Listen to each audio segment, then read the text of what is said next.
Okay. Good evening. Welcome to the Community Corporate Overview and Scrutiny.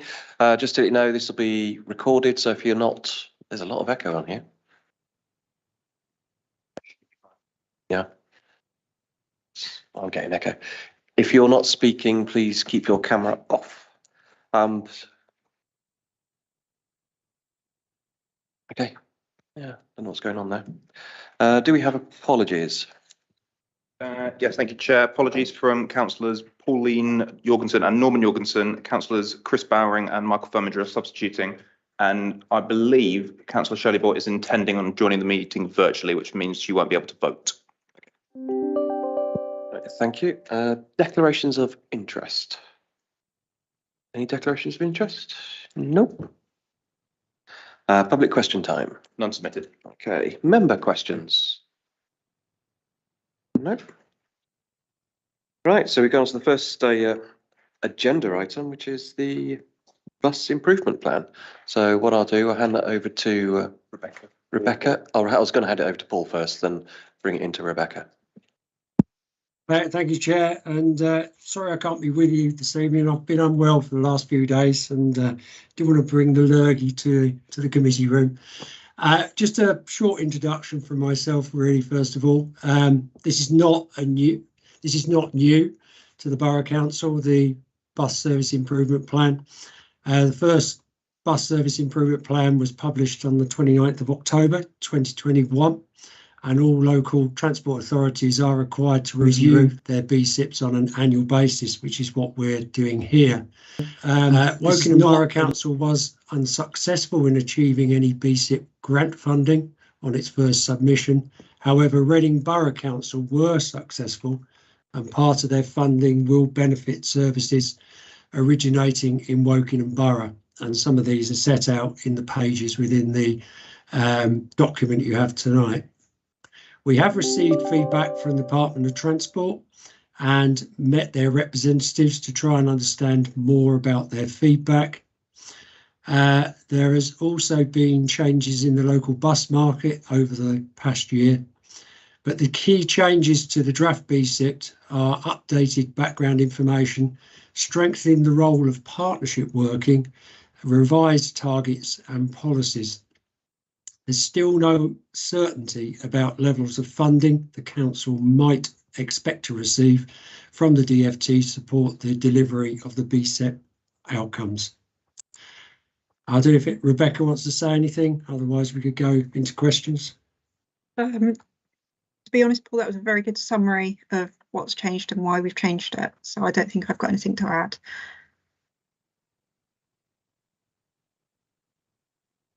Okay, so that's a very brief introduction. Do we have some questions from members first of all? So I've got Laura, Michael, David, Al. Laura, do you want to take it away? Thank you, and thank you, Paul and Rebecca. Do we know if we might get some funding from government? Is there a particular timeline when it might be yes or no, or is it more vague than that? Shall I take that one, Paul?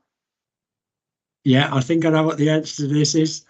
It is a very vague timeline, I'm afraid. There is no promise of additional funding at the moment, but what we do know is that some local authorities who were allocated funding in the initial round may not be able to spend that funding. So whilst we do have to do an annual review of the BSIP, we will look to resubmit this BSIP to the DFT in the hope that there may be some underspend from the round one that could be allocated as part of potential round two. But there is no guarantee of funding, and DFT have not said that they're going to give us any funding. And when will we resubmit our bid? We will look to submit in draft probably December time. The final document will go to Executive Committee in January, at the end of January. Do we know when we might get a response from the government? That we don't know, no. So it could be up to a year or beyond? With the DFT, it could be any time at all. Oh, okay. Thank you, Rebecca. Okay, Michael. Yeah, thank you, Chairman. I think mine's kind of linked to what Laura was raising. I know in the background we've got for the bus improvement plan about better journey times, reliability, punctuality. I know there's a national driver shortage as well, but on one of those is to actually make fares affordable and simpler. Now, I think that's kind of linked in with the government money, which may or may not come. But what I want to perhaps ask is, in view of the fact that the cost of fuel and gas and whatever methods of propulsion the buses will use or maybe use in the future, I'm just wondering, in view of those increased costs, how are the fares going to be kept competitive so people will use them? Because I think what we don't want is people not to use the bus. We want to have people on the bus and not drive them away. Thank you.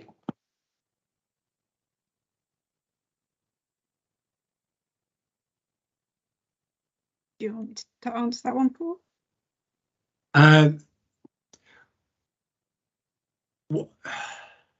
There is a section, I was looking for it very, very quickly, in the document which talks about fares, and we are actually very competitive compared to the rest of England. I can't remember which page it was on, but I remember reading it through. The other side on the fuel, what Reading buses and Thames Valley have got is a set period that they buy their fuel in, and then it's set for the rest of the year. It's usually September time. So that means the fuel won't increase the cost of the fares during the rest of that period. So it's determined then on the keeping drivers, retaining drivers on effectively a fair wage. And they've got that also agreed now with their drivers. So unless there's other pressures then start to come in, then fares should remain roughly the same as what they currently are at the moment. But we are in a very competitive time. I do agree with that. But overall, the fares are in a good position compared to other parts of the country. Just to interrupt, the fares are documented on page 41 in your pack. Thank you. Thank you. Yes, There's quite a big chunk of. Yeah, page 41, section 2.4. So that gives you an indication there of the national average against what Woking and Borough have got. I mean, it would be interesting to see if it's national average, then you kind of tend to get, I think London prices will be a lot higher than, say, some have been Leeds. So I think sometimes averages are a little bit misleading. You can massage those figures like crazy and get a completely different answer how you like to interpret them. But I'm sort of heartened that at least the fares are kind of effectively frozen from September, but we just have to wait and see what the next year holds for us, because no one will know that for sure until we get there. So be interested to report back on that. Thank you. Okay, moving on to David. Thank you, Chair. Thank you, Paul.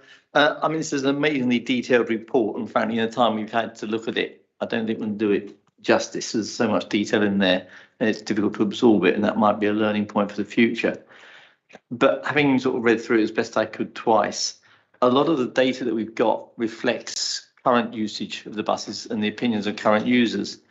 But if we're trying to attract more people back onto the buses, I would have thought a key audience for research would be people who currently do not use the buses. There's a bit of information in there. Some of it's aggregated from national statistics. Some of it I think is local. But are you considering doing more research on people who currently don't use the buses to find out what can be done to attract them onto the buses? We're working with Reading buses and Thames Valley to attract people to using the bus through marketing. There will also be potentially a flat fare in January through to March. What Reading Buses have done is they've submitted the information to government, but they don't know whether or not government will allow that to go through at the moment. If they do, then there'll be effectively a flat fare January through to March, which hopefully will be a carrot to then bring people to actually use the bus during that period. But marketing is the key bit which we want to promote. We're doing that through a lot of our comms, and so is other authorities around us, including Reading Buses, who run most of our services.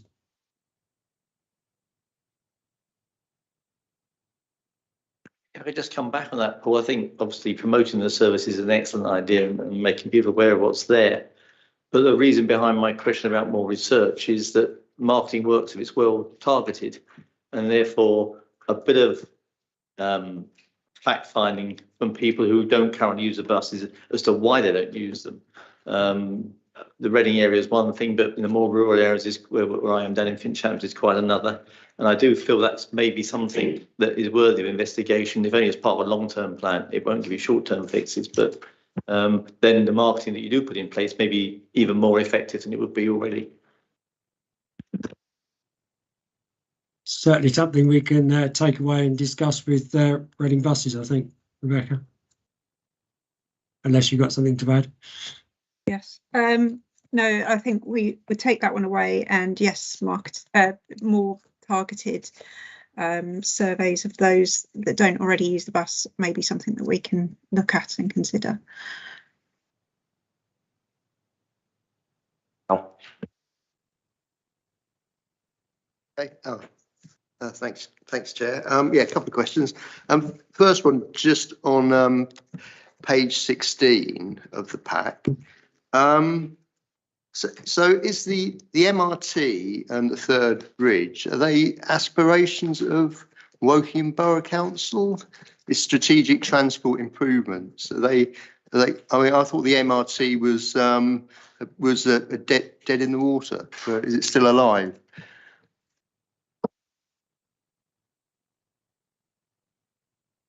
The third Reading Bridge is included in the strategic improvements plan of Transport for the South East. It's not set necessarily a road bridge for all traffic. That has still got to be determined what it is. The MRT, I didn't think was going anywhere at all. Hence why one of the improvements which Reading Borough Council are programming in currently is a bus lane on the A4 going into Reading from the Reading boundary A3290 junction to Cemetery Junction. All right, okay, thanks. And my second question is on a different thing, really. Looking at the customer surveys, it's just that talking to residents, one of the has come up in a number of places in Early is basically just the difficulty of crossing very busy roads to get to the bus stop for elderly people. I mean, that's not included in the customers survey list of questions.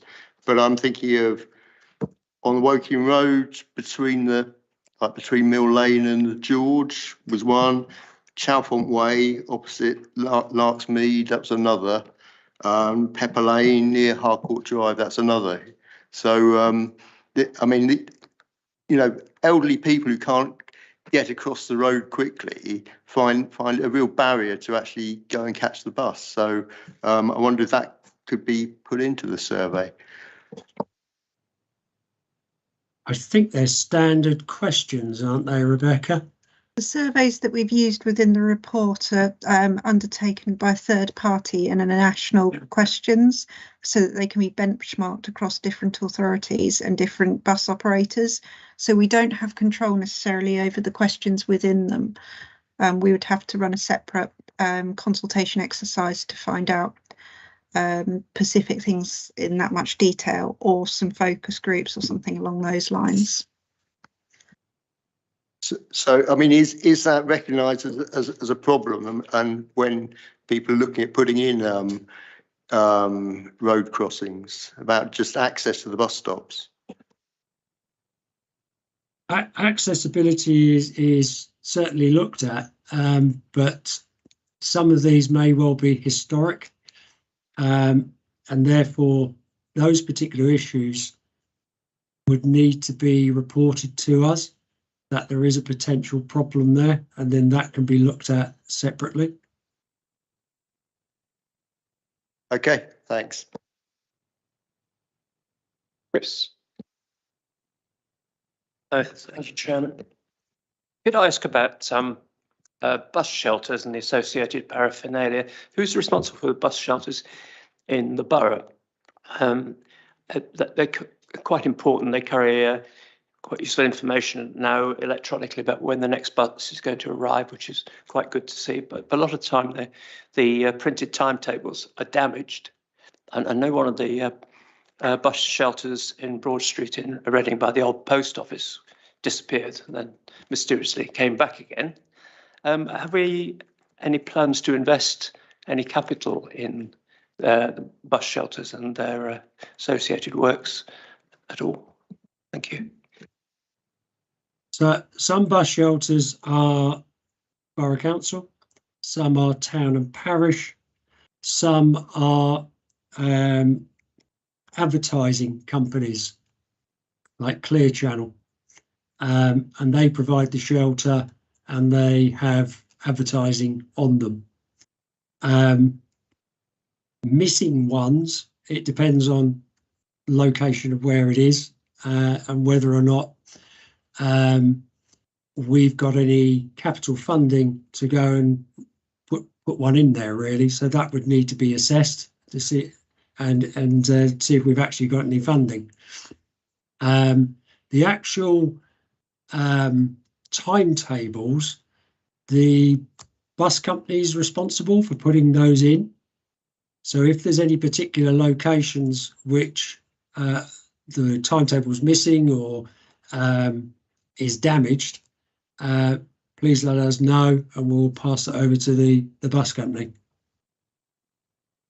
Thank you. Which bus company would that be? There might be more than one bus company using a shelter. If there's no timetable there and there's Reading buses and Thames Valley buses, report that through to us, that particular location, and we'll report it through to the relevant bus company. Okay, thanks very much. Okay, any other questions from members? No? I do have some questions, so I'll just take them away and take them as needs be. With regards to the government funding, as is drilling down on Laura's questions, really, is there sort of a set timetable in that you submit for the funding, then that goes to government and they will respond in 28 days? No. There's absolutely no timetable whatsoever. No. So, and that impacts all other councils as well, and Correct. Funding which was awarded in the last round hasn't been paid out to local authorities yet. has there been communication with someone to say maybe there should be a timetable set? There was Or a some sort of- timetable set several times and it was missed several times. Yeah, it is the DFT we're dealing with. Okay, I just wondering. The likes of Reading Borough, who actually were awarded funding, have met the DFT several times and gone round various sites in Reading Borough and still have not been awarded the funding. So that's the situation we're in. And I'm talking about early summer when they met with DFT. Okay, well, have there been engagement with the local MPs to actually say, can you do something? That sounds, to me, it just sounds completely mad having no timescales and everything. So going on from that, the assumption is that there will be no funding for buses and the so forth for us, and therefore any bonus, any money we do get is a bonus. Is that a fair statement?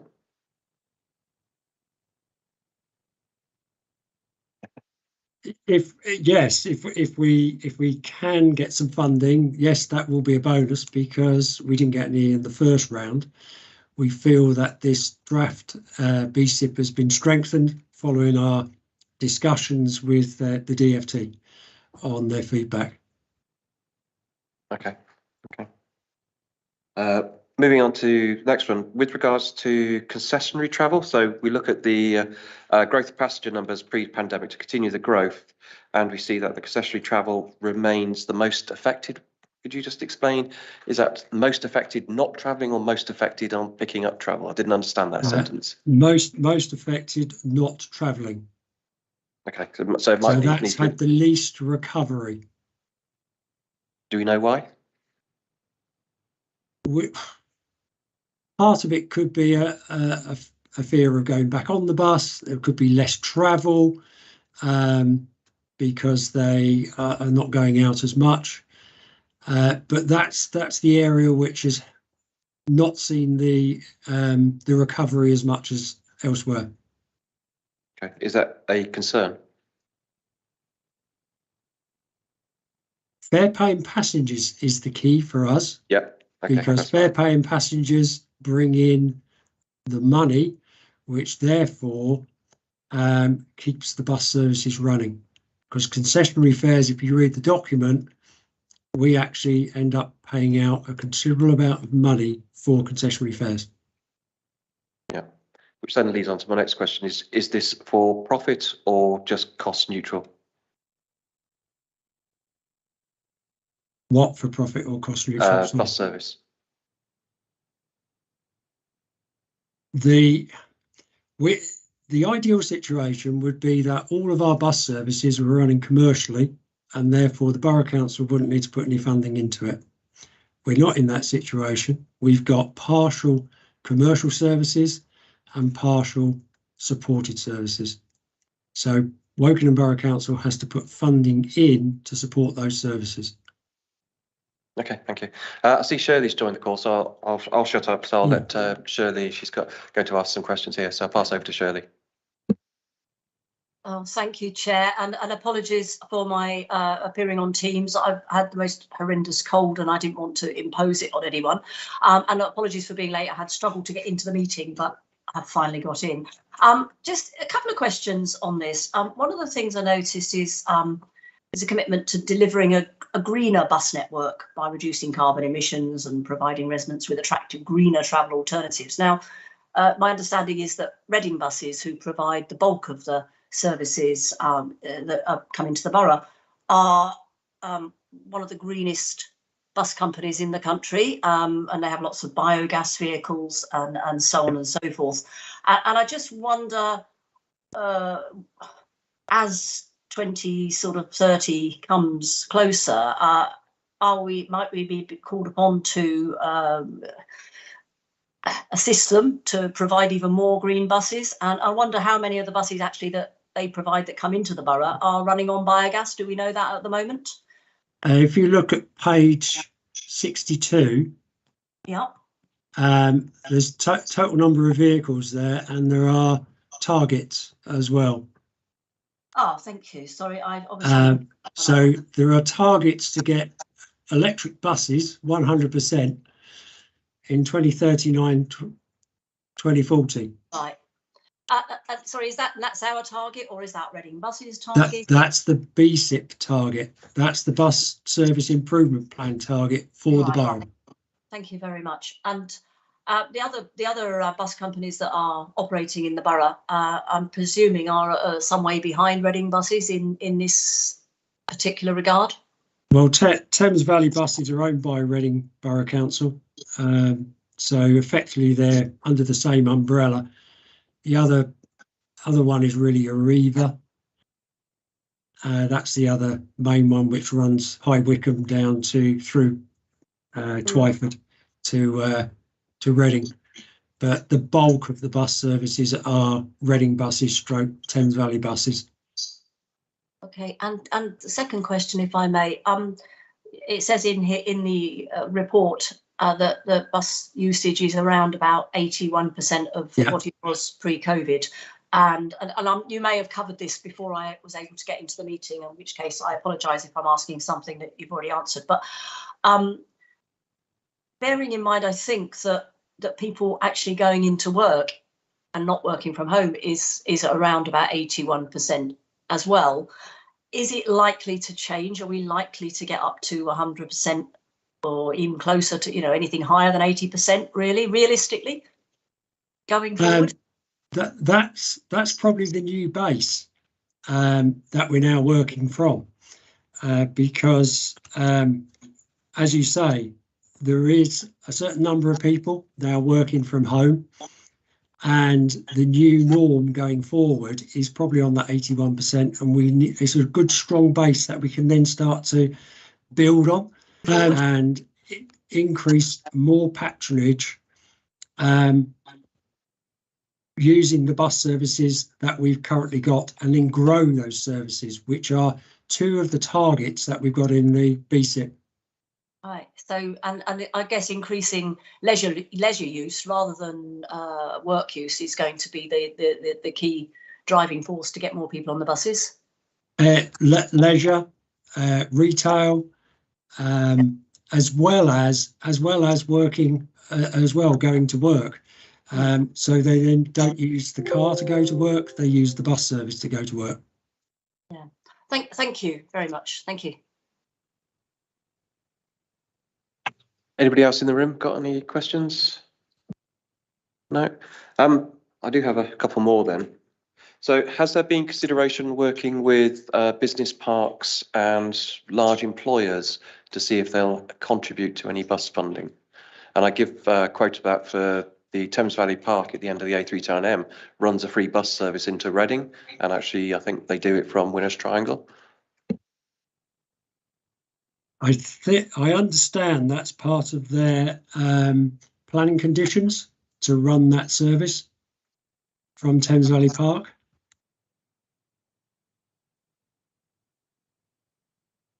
Okay, but the question remains, is there scope for going to talk to any business parks? So for example, we've got Winner's Triangle, which is a business park. We've got Green Park, which is a big business park.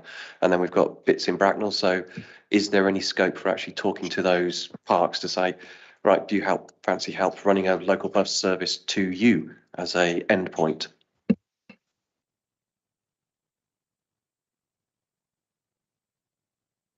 Need to pick that one up. Do I jump in on that one, Rebecca? Yeah, we have spoken to business parks. We have certainly spoken to Winner's Triangle. We are in discussions with Thames Valley Park about the use of their shuttle bus, and we are currently working with the Royal Berkshire Foundation Trust and their staff shuttle bus and looking at future growth plans there. So we are certainly open to working with businesses, and we will be actively looking to partner up with larger employers within the borough through the bus partnership. And what happens is you've got this BSIP, but you'll also have an enhanced partnership, and that will have a board which will have stakeholders on it from businesses as well. Okay, I'd be kind of interested to see the output from that, but I don't know if anybody else is. Going on to another one, I think David touched on this with regards to people not using the buses. I do feel that's actually a very important point. Why would someone choose to use their car as opposed to a bus? And again, I'm just underlying David's question there, really. So it's just a comment. Just on the other side of that, on the new developments, my journey team go around new developments for new people who have come in, and this is one of the areas which they are promoting is bus travel. Yeah, good. That's good. There was one other question. The other question I had, and I think this maybe touches with the LC whip stuff, is you talk about connectivity and you've got park and rides and so forth. Is, for me personally, it'd be useful to have somewhere to secure a bicycle when going to those. So I have a short journey to ride to one of these places and then get the bus to somewhere else. I'm not going to be happy leaving my bicycle attached to a hoop. That's exactly right. It links in with the LC whip, and this is, you know, once we've developing a particular route, one of those key areas is where do you actually park your bike securely when you've reached that destination, and that could well be at a bus stop. Okay, just following on with that, it's worthwhile. We just had lockers put in Wokingham town, so it might be worthwhile considering those. I'm going to pass this over to Chris because Chris has got a question. Thank you, Chair. Just going back on the encouraging other people to use the buses, one of the schemes that was in place when I first moved into the borough was that the developers provided a voucher which was valid for either 10 bus journeys or could be used at a bicycle shop for a value of £25 to buy lights or something along those lines. Is there a way of us reintroducing that? Because I haven't seen that activity going on recently. It was a developer funded item. It wasn't something from the council. It's just something to encourage the developers as they go along.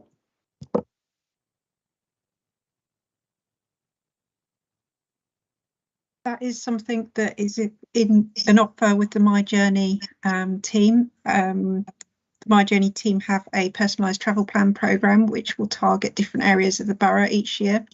They will go around and talk to the residents who've moved into the new homes, and as part of that conversation, if they identify somebody who doesn't already use the bus but would like to use the bus, they are able to offer taster tickets, which is the equivalent of that voucher, so that they can trial the bus for a period of time and then use the same smart card to then purchase tickets beyond that. Thank you. Okay, I've sadly got two more questions. One is about connectivity again between the borough. So I'll give you a case in point. A person was living in Woodley, had to get a bus to Shinfield to work, and it then ended up they had to catch a bus to Reading and then a bus out of Reading. Essentially, they gave up that job because the time journey was too long.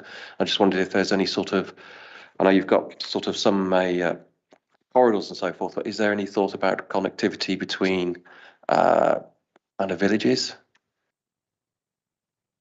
workplaces, as opposed to just going straight into Reading and then coming out?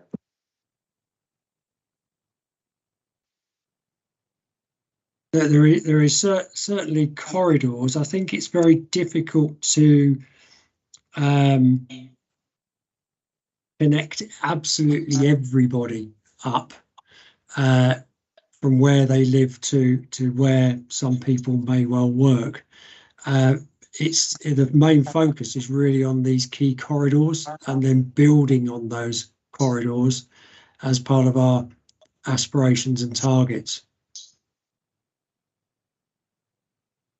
Okay, I'll take that.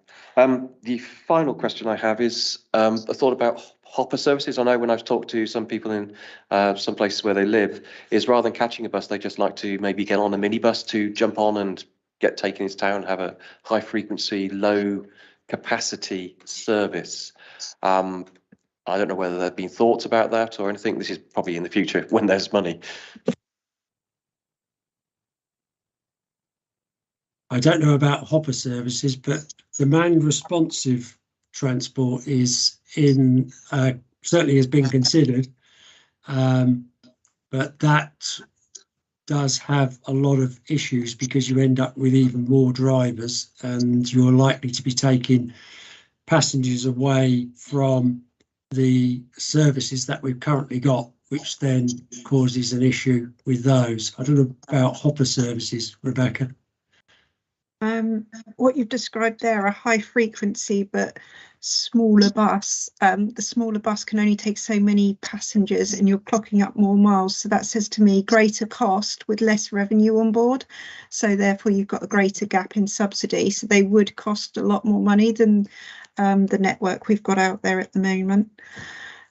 Sometimes the bigger buses do actually serve, you can get more people on them.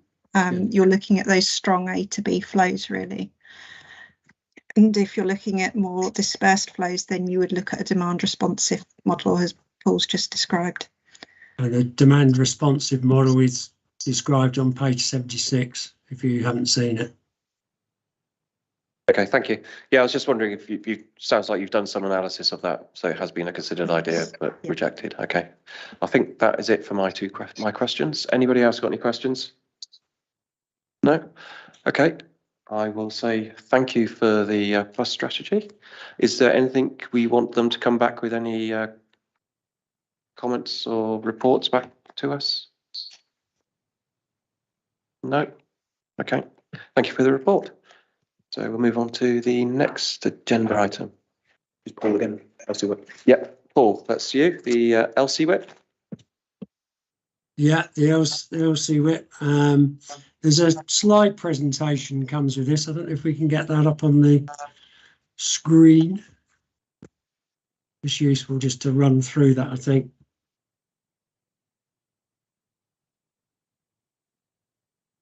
Is that possible? Rob, are you able to share that? Have you got the slides? Yeah, I can bring that up if you like. Thank you. Unless you want to go through it in your book, your documents. No, it's fine. Sorry. Okay. I can back out share.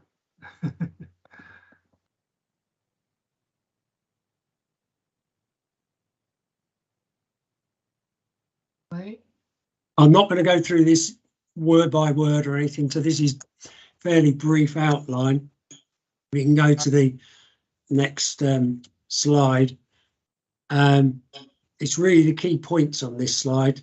Looking at Department of Transport's own findings, that 58% of car journeys were under 5 miles and 43% of all urban and town journeys were below 2 miles. It's absolutely key to think about that. All those additional journeys that are currently on the highway network are being made by car when they could actually be transferred to walking and cycling. Government has also updated its guidance in 2020. If you just stay on the same one, sorry, Rob. So government's also updated its guidance in 2020 with the gear change and local transport note 120, which superseded local transport notes 2/08 and 1/12, which were developed during the cycling towns era. And there are new aims to have half of all journeys in towns or cities walked or cycled by 2030 and having a world-class cycling network by 2040. Next slide. So the next slide, there's significant benefits getting people more active, giving health, well-being, environmental and air quality improvements, tackling climate change and congestion, helping local businesses and the economy. I'm not going to go into all of those figures, so I assume you've read all those. Active Travel England is the new body set up by government to deliver gear change and has funding committed. Local highway authorities must submit schemes that must comply with the Local Transport Note 120 design standards. If they don't, they'll only get rejected.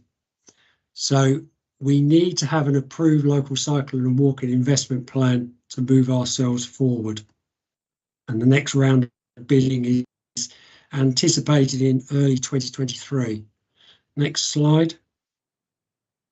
The LC whip for Woking and Borough will enable a long-term strategic approach to developing local cycling and walking networks, support our developing local transport plan for and link to the revised local plan. Next slide. So where have we got to? Following the latest consultation, which ended on the 2nd of October this year, once that analysis had been completed, we would have reached stage 5, which is prioritising our improvements. On to the next slide. Developing the network last year. That's what we really showed there. It was locations. If you could then just move to the next one, which was then a walking network, and the next one a cycling network. And then the next slide, the second consultation then ran from the 11th of July to the 4th of September, but due to some technical issues towards the end of the consultation, it was relaunched from the 7th right the way through to the 2nd of October on the Engage platform. We had some excellent feedback, 3,922 in total respondents, which was really good. Go to the next slide. So some early results which are available, so we thought they'd be quite useful to you. Some big support for certain areas, and unhappy with others in the likes of Nightingale Road.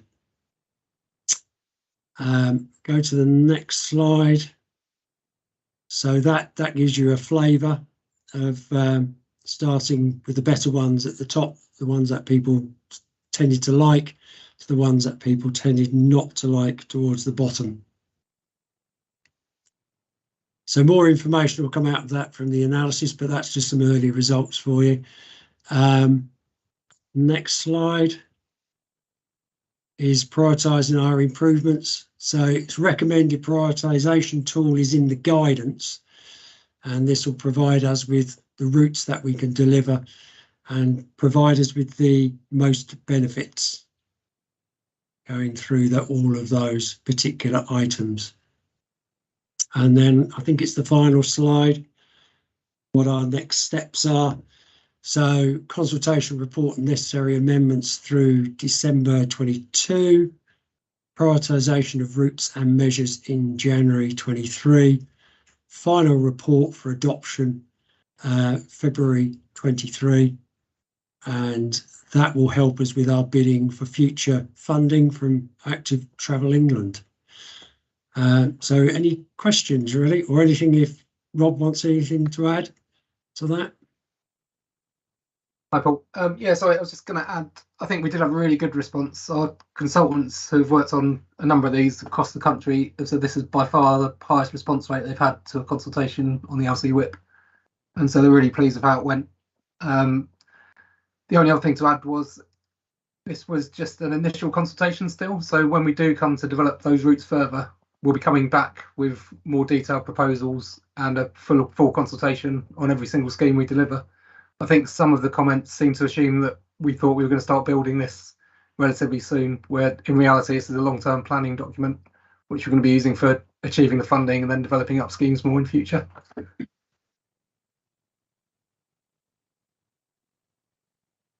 Okay, I'll move on to questions. I'll start with David, move Michael and Laura.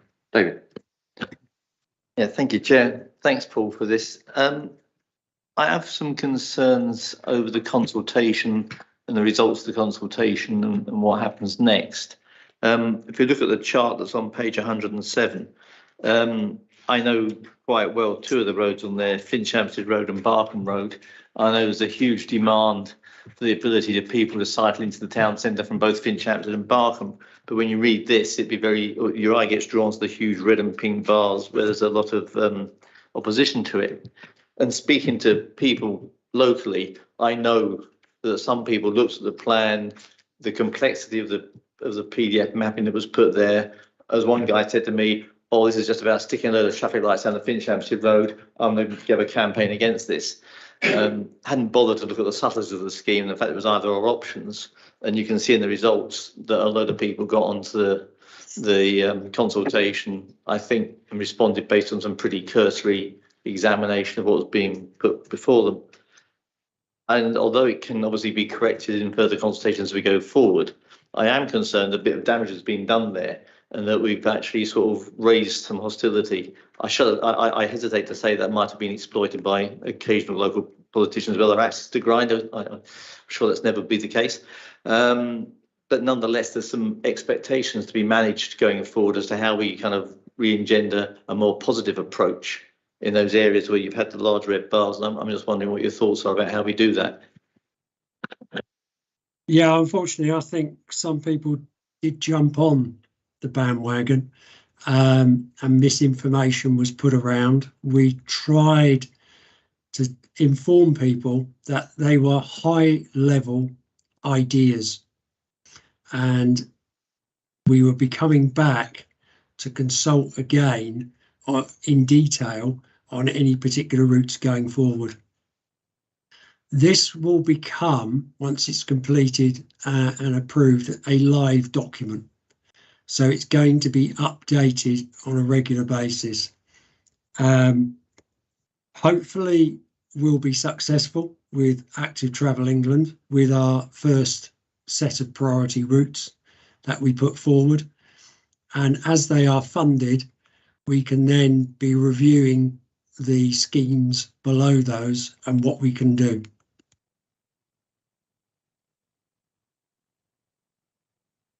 Oh, can I add to that? Sorry, Chair. Yeah. Just to say, although this is obviously a snapshot where people could tick how much they liked or disliked based on the survey that we had. There was a large free text box, and the reason the analysis is taking so long is because we're looking at all of that free text and putting that into categories so that we're able to work out exactly what people do and don't like about the schemes.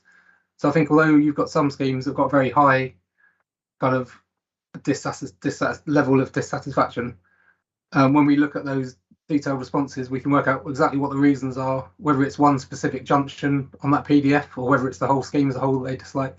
And so from that, we can work out a little bit more about what we can do to develop the schemes going forwards. Thank you, Rob. So going on to Michael. Shirley, I've got you down. Yeah, thank you, Chairman. Yeah, just more for information, actually. On page 96, it's mentioned that back in 2019, 58% of car journeys were under 5 miles, 43% were under 2 miles. I'm just really wondering if any allowance is made for people who can't walk or can't cycle for whatever reason, be it a disabled issue that they might have. I just wonder what would be taken into account. I do know of some disabled people are very active indeed. There's a lady quite near to me and she's always got a wheelchair out and about, which is great on her and good on her. So just really what any kind of allowances be made for people like that who really will never ever be able to walk any great distance or cycle anywhere. There's going to be people who cannot walk or cycle, but transferring some of those journeys to walking and cycling or scooting or wheeling is going to make it easier for people who need to drive, because there'll be less vehicles then on that network.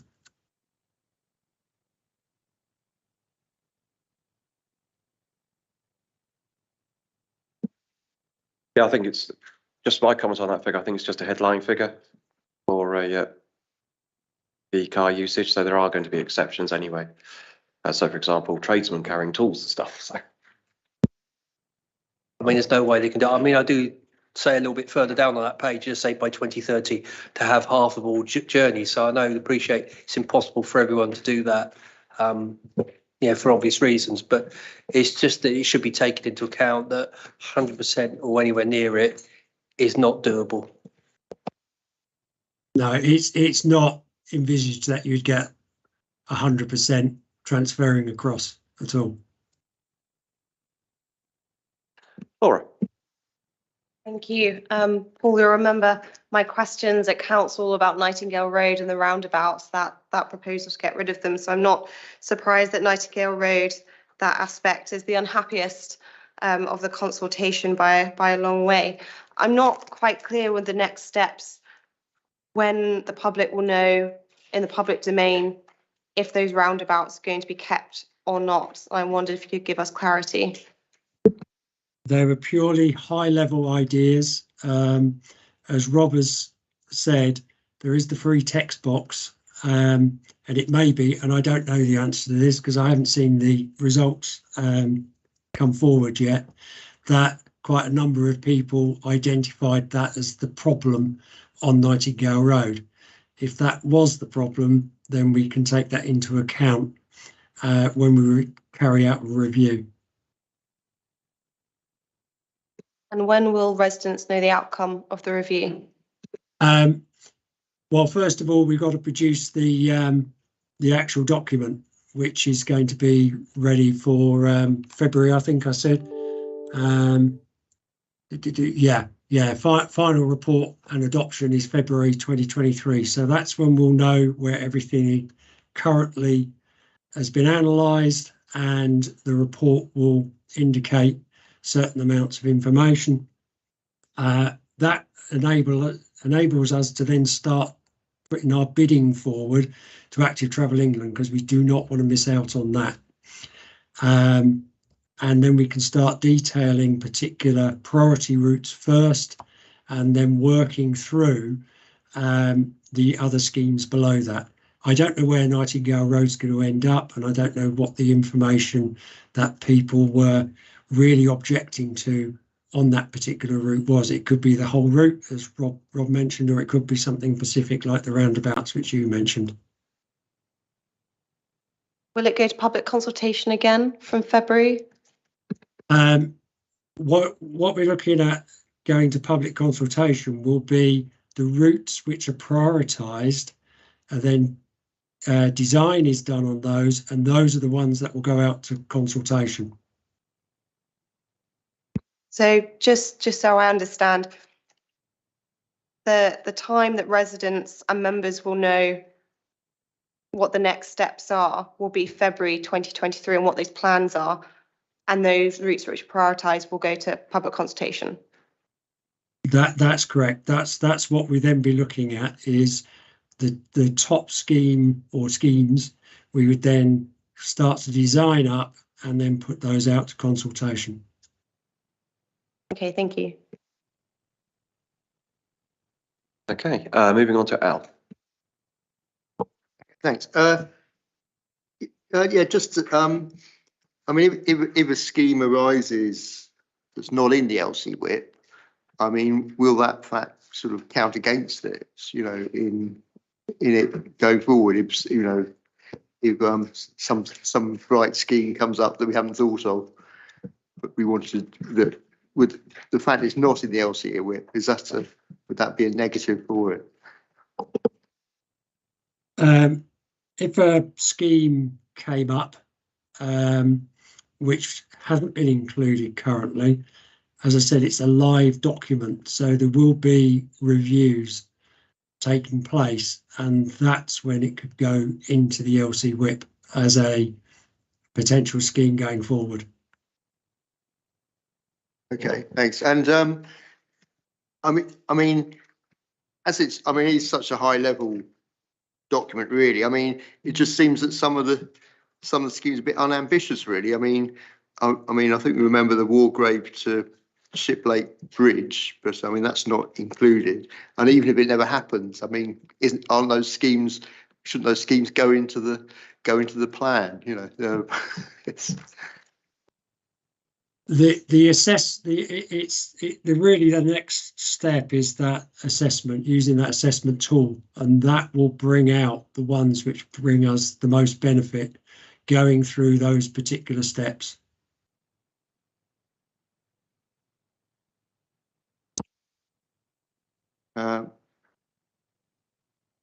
Okay. Yeah, my last question was really back on page 107. I'm just intrigued about why the scheme at Early has got very bad marks. I mean, is that every scheme in Early? Is that the whole of Early? Was that particular scheme in Early? That was the overall area of Early, wasn't it, Rob? So that, like, every single scheme in Early was rejected by the people of Early. So on the consultation, there was a PDF that was just named Early, and it showed the entire route. and then they were asked what level of happy, satisfied, neutral, dissatisfied or unhappy people were with that PDF as a whole. So we've got that as a snapshot, but then we've got the detailed comments that people have made below that, which will tell us more about whether they were thinking of specific schemes or thinking of, you know, the route as a whole. So that will come out of the detailed analysis that we're doing now. Okay, thanks. Okay, Shirley. Thank you, Chair. Yeah, can I ask something about the finance? So if you choose you choose 2 or 3 schemes which you think these are going to work, they're going to be popular and they're workable. The money that comes from the Department of Transport, will that cover the entire cost or 50% of the cost? You know, how much is it going to cost the council? We would like to bid for 100% and get 100% to cover it all.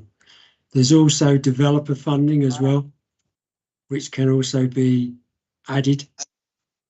And there is some capital money, which is in the MTFP, but we need to really rely on the Active Travel England money as our primary source of funding for this. Right. Yeah. So do you know of other towns who have other boroughs who have managed to get 100% funding for any of their schemes? There are some which have got 100% or near to 100% funding, and they've added a bit themselves through Section 106 or SIL. All right. Okay. So that's reasonably encouraged. But do more towns not get offered 100%? It depends on how much is available at that time and the level of schemes which have been put in, and we're in the hands of the DFT to see what they put forward. Okay, thank you. And just as an aside, really, to this, I was out in the south of the borough delivering leaflets not so long ago into some of the newer estates. So one of the things I noticed were lots of nice little signs giving people how long it would take to walk from A to B. So it would say, I don't know, such and such a school, 10 minutes on foot. And it occurred to me that is a really, really good way of getting people to walk. It focuses the mind on how quick it would be to walk. And it's great that it's on new estates, but there are lots of areas, and particularly Woodley. Woodley is absolutely crisscrossed with alleyways. And if you know your way around Woodley, you could whiz around Woodley on foot or on a bicycle, going down all these alleyways and get cut off a lot of time and a lot of travel.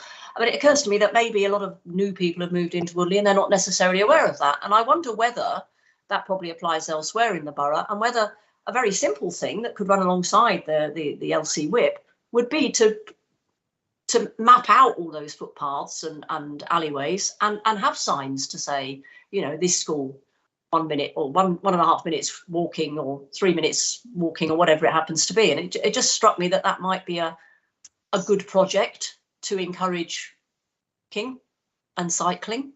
Yeah, it's something which came from the Cycling Towns era in 2008, 2009, where cycle routes were shown in minutes, and it was all based at 9 miles an hour. And walking, you then times it by 3, because the people tend to walk around 3 miles an hour. So that's how it was utilised, and it's then extended to any particular walking routes. And we have walking routes within our LC whip. They're key core walking routes, which is what we want to focus on. Yeah. But what about mapping existing alleyways and things like that that are already around the borough that people are using? And they might not be wide enough for cycling, but they still might be something where you could put a sign up, and so people know how they, you know, getting from one place to another via an alleyway or a short path. It is something that can be considered, providing that there's additional funding available for it. Okay, well, it'd be good to see if, you know, because I can't imagine it would cost a massive amount of money to put up a few signs. But that's me being optimistic. Thank you. Yeah, it needs to have a strategic approach, so it all joins up and linked together. So it's not just one short piece on its own. It then links in with a number of other destinations. So Yeah. it needs to be looked at strategically. Yeah. No, I obviously get that, but I think it would be something that would be worth looking at. Okay, we'll move on to David. Thank you, Chair. Paul, I'm going back to the chart that you've got on page 107, and I'm following on from Laura's comments about next steps. What are the criteria you're going to use for the prioritising the first tranche of walks? Because I hope it's in this chart. We're looking at what's on page 108, 108. So it's in the guidance for the LC whips to consider these particular topics: road safety, schools, major employment sites, rail connections, etc. So they fit into particular categories.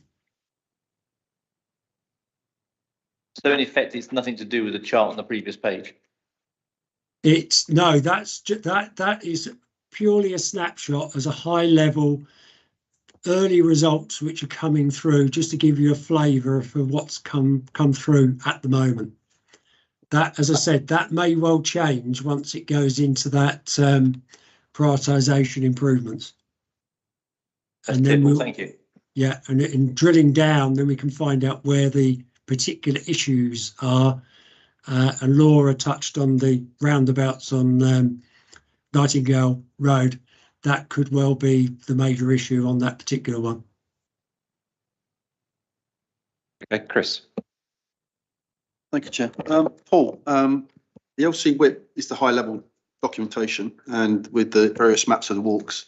I've had the benefit of Shinfield Parish taking me for a trip around the various interlinking pathways that come onto these major walks, where the new estates have built walkways that connect to existing rights of way. And some of those, or in fact, quite a few of those, are what would term unfinished, in that they abut at steep drops, bad curbing, into gravel pits and into mud patches where they've not been finished off to an effective link to the existing pathways. Now, one of the things that the Shinfield Parish statement to me was that there was still money in place with Wokingham Borough to finish off some of those pavements. I'm not going to go diving and say they're right, someone else is wrong. I don't know. But I would say that there are elements that are still the responsibility of developers to finish off. We do know that Reading University is responsible for a couple of the pavements and walkways, and they have already indicated that they're prepared to move fences to improve those walkways, to increase or to improve the interlinking of the minor routes onto the major routes that are proposed. Is there any scheme to go or process that we can get through to go and revisit some of those walkways, etc., to identify the responsibilities and to get those finished off? Yeah, I think yes, there is. And there was one particular one came up last week in Shinfield area, and that is one which one of the officers has responded back on. I can't remember the location at the moment, but I think that's something which certainly can be looked at to see who is responsible for completing those particular works and linking it into the right location. Thank you. I certainly wouldn't say Shinfield's the only place that could benefit from this. There are definitely going to be other areas in the borough where new developments have been put in place. So it's good to hear that something's going to be looked at. Thank you. Okay, I guess my turn. I've got 3 points really. First one is kind of dubious. It's about e-scooters. We know they're not legal at this time. My expectation is they will become legal, and it is a viable method of transport, and we do get a lot of complaints about them as well. Will there be any sort of inclusion in the LCE whip later about e-scooters or provision for the future change in people's mobility options? I think we've got to wait until what government come up with. the PACS committee have looked at, they're an advisory committee to government on what should happen. There's trials still continuing at the moment, and there's case studies coming forward.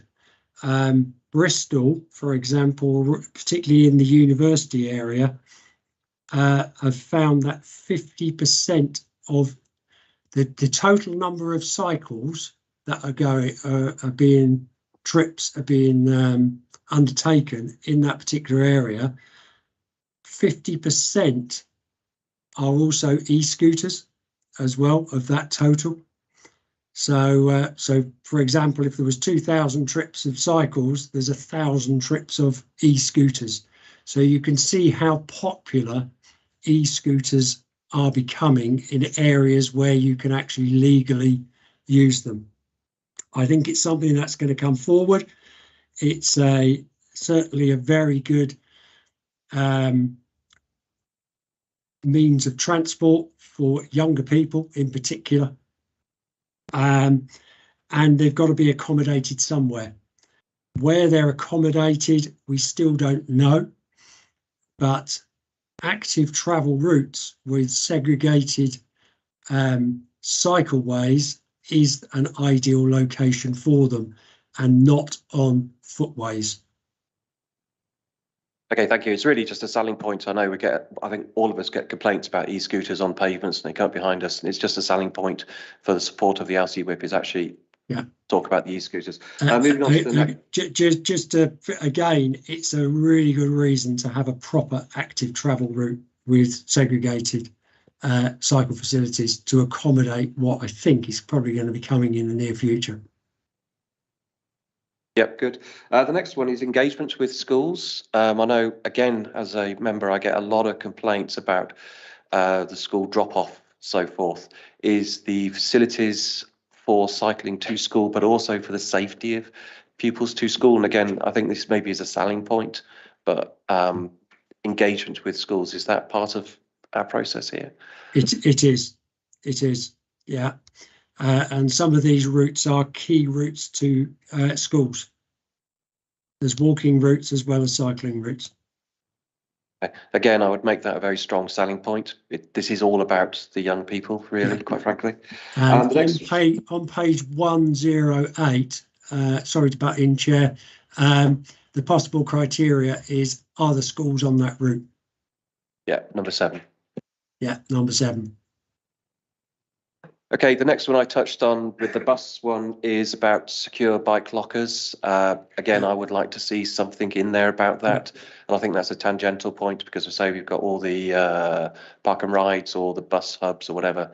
Let's put some lockers in there. They're not terribly expensive. So put that in the bid.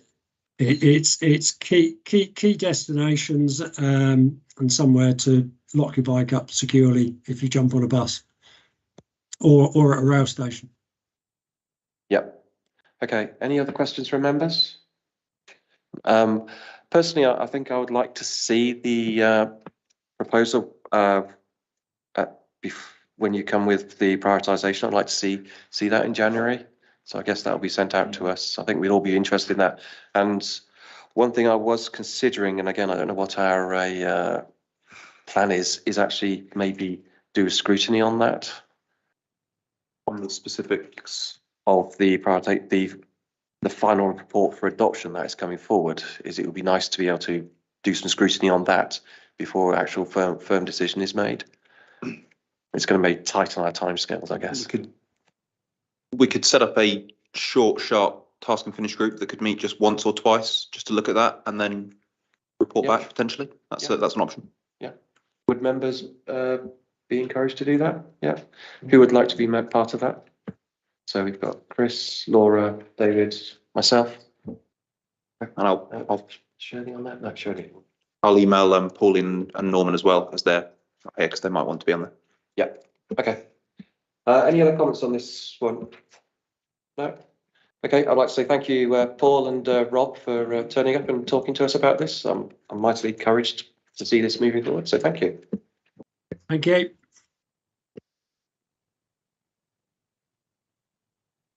Okay, moving on to the next items, which is the medium-term financial plan for children's and adult services. So we've got folks sitting at the back. Did you want to move to the front?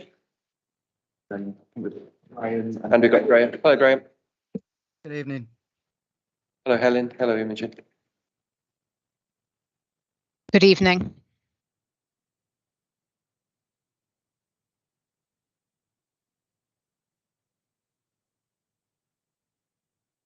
Would you like me to start, Chairman? Just wait for the people to move to the front, then I'm okay. going to, because then we get rid of the noise of moving chairs and stuff. Just a special thank you to Imogen. I believe you're in America at the moment, so it's you're on vacation. So thank you for turning up. Yeah, not a problem.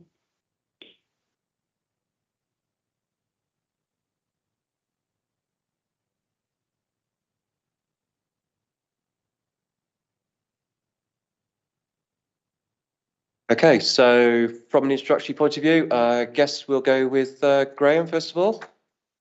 Yeah, well, first of all, I'll give Imogen, if you want the opportunity to say a few words by way of introduction. Sure, you don't need to hear a lot from me at this point, because this is the last stage and I'll look at the budget for next year. And most of you will have been here for the last areas that we looked at. Today, we're looking at adults and children's services. Just to remind you, we have a predicted shortfall of 4 million in the revenue for next year, 14 million in capital. And we basically need your help asking the officers if they've fully investigated any savings or revenue generation potential. And if what they're doing is really making the best use of public money. With capital, we should be asking them if the projects are really necessary. And we should not forget that interest payments on borrowed money for capital projects also comes from revenue. I think I'll just let our officers do the talking at this point and see what happens. Okay, thanks for that, Imogen. Yeah, just to remind this committee, this is the 4th session on the budget overview and scrutiny. I believe we have another one in December and potentially another in January to bring it to a conclusion. This meeting should be, Chairman, should be slightly easier to run than previous ones in that all of the adults sit with David Hare, with Matt Pope in support, and all of the children's sit with Prue Bray with Helen in support. So it will just be a handing over the whole of adults to David, and then when we're finished with adults, we'll then do the whole of children's, if that's okay. Is that all right as an approach, Chairman? That's fine. Okay, so I will orchestrate the slides, but the initial slides sit with myself. 2 seconds.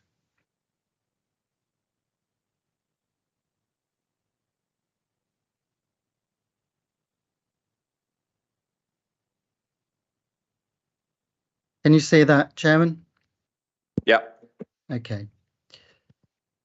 Okay, here's the agenda that we've already outlined, and it starts with the autumn statement because I've had an awful lot of questions about the autumn statement, and indeed the autumn statement does tell us something, particularly with regards to adult social care and to some extent children's. So I'll just canter through that and I'll take questions at the end just before I move into adult social care. So we have enhanced flexibilities, as do all councils, to increase council tax to 3% from April 23. Previously, that was 2%, and the adult social care precept can be levied at 2% in addition to the 3%. So we can have a combined 5% increase if we choose to use those flexibilities. There is, you may well have heard, because there's been a lot of noise or statements about the additional money for adult social care, and there you have it there, which is our estimated slice of the additionality is 500k in 23-24 increasing to 850k in 24-25, and then another tranche that flows through the BCF, which is less easy to tap into, but is available for us to make representations to lever in as much as possible. We also moving to new homes bonus. That's been asked here several times. Will that continue?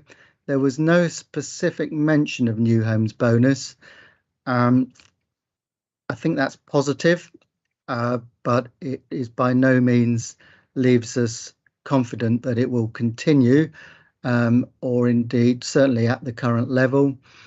But the fact that it was silent did give me a bit of hope.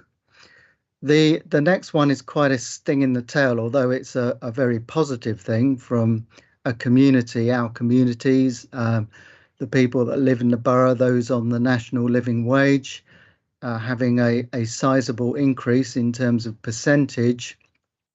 That's very positive, but of course that translates to a significant pressure in a number of our services, particularly adult social care and the care market. And Matt will go on to say more, but just in terms of headline and the severity of that is every 2% inflation in adult social care, which obviously would be needed to accommodate things like wage cost increases, lead to a 1% increase in council tax. So it is very sizable, the impact of inflation in adult social care on this council in its entirety. We only previously provided for a maximum 3% inflation in adult social care. So you can see straight away there's going to be a very sizable additional consideration to incorporate into our planning. Outside of the general fund, largely is the social rent cap, which is stated to be up to 7%. Obviously, that's particularly pertain to the housing revenue account. You may well have heard as well that there's a £2.3 billion national investment in schools. It's very hard to know what that will mean for Wokingham Borough Council. And the final point really underlines the current and continual state of uncertainty that will be in place until we get the local government finance settlement, which we expect will be on the 21st of December, which obviously isn't very helpful for our planning assumptions and the work we're doing here. The real difficulty with the local government finance settlement is that quite often it can give on one hand and take away from the other. So, for example, the flexibilities for council tax are factored into the calculation and are assumed at the maximum, and that may well impair some of our grants that we have assumed in our budget to date. So I have, I think, mentioned at this meeting before that there's a terminology called spending power, and spending power brings in grant support as well as council tax. And because we are so dependent on council tax, that with increases or potential increases in council tax, we may well find that we have a dampened grant somewhere else. It is absolutely impossible to say at this stage what the precise impact is on the council. However, the fact that we are able to increase council tax combined by 2% more than our previous estimates will obviously help. But of course, there's other factors in this statement that will go the other way and will not be insignificant. These are the challenges I've previously presented, and there are pressures listed here outside of the general fund being the fund paid for by the council taxpayer. And you'll see DSG safety valve The DSG position is in significant deficit and is actually getting worse. And our forecasts over 5 years show that we really do need to address this, and therefore there may be a requirement for the council tax payer to start making a contribution there. That, of course, is not a decision, and it's not one for me to make, but it's something I need to flag up to you as the CFO, that the DSG cannot remain immune from the council tax payer forever, the general fund, in that regard. That is it from me by way of summary introduction, other than just to say the points that have been put forward by this committee over the past 3 sessions. Some I've answered throughout the process, and others I am storing up to bring back in December. Okay, And thank you, that's it. Graham. Thank you. Does anybody have any direct questions for Graham? Chris? Graham, the 2.3 billion national investment to schools, is that capital money? And if it is, does it have revenue implications? And would that be paid out of the DSG or by the council?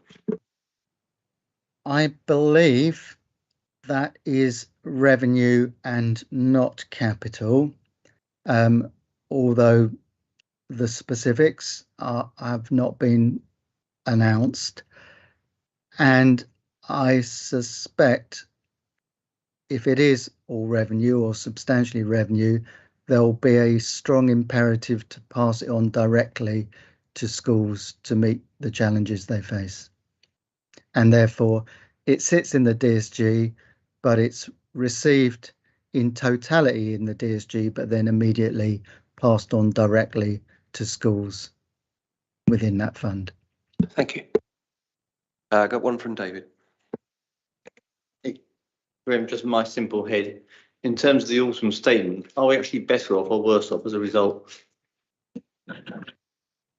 That is that's a really good question. I can only answer that with the big caveat at the bottom. I don't fully know what it ultimately means in terms of the spending power calculation for Wokingham Borough Council. I would say it's about neutral. The ability to increase council tax and adult social care precept will certainly help from an income generation point of view, as will the adult social care grants. However, things like the national living wage will have a substantially detrimental effect, and it's hard to know exactly how that will, to what extent that will pass through to us. And indeed, it's hard to know how much of the BCF, for example, we will be able to secure and how much will be held by the health system, as it were. So I'm sorry that was a bit vague, but if you really wanted to push me, I'd say it's about even Stevens.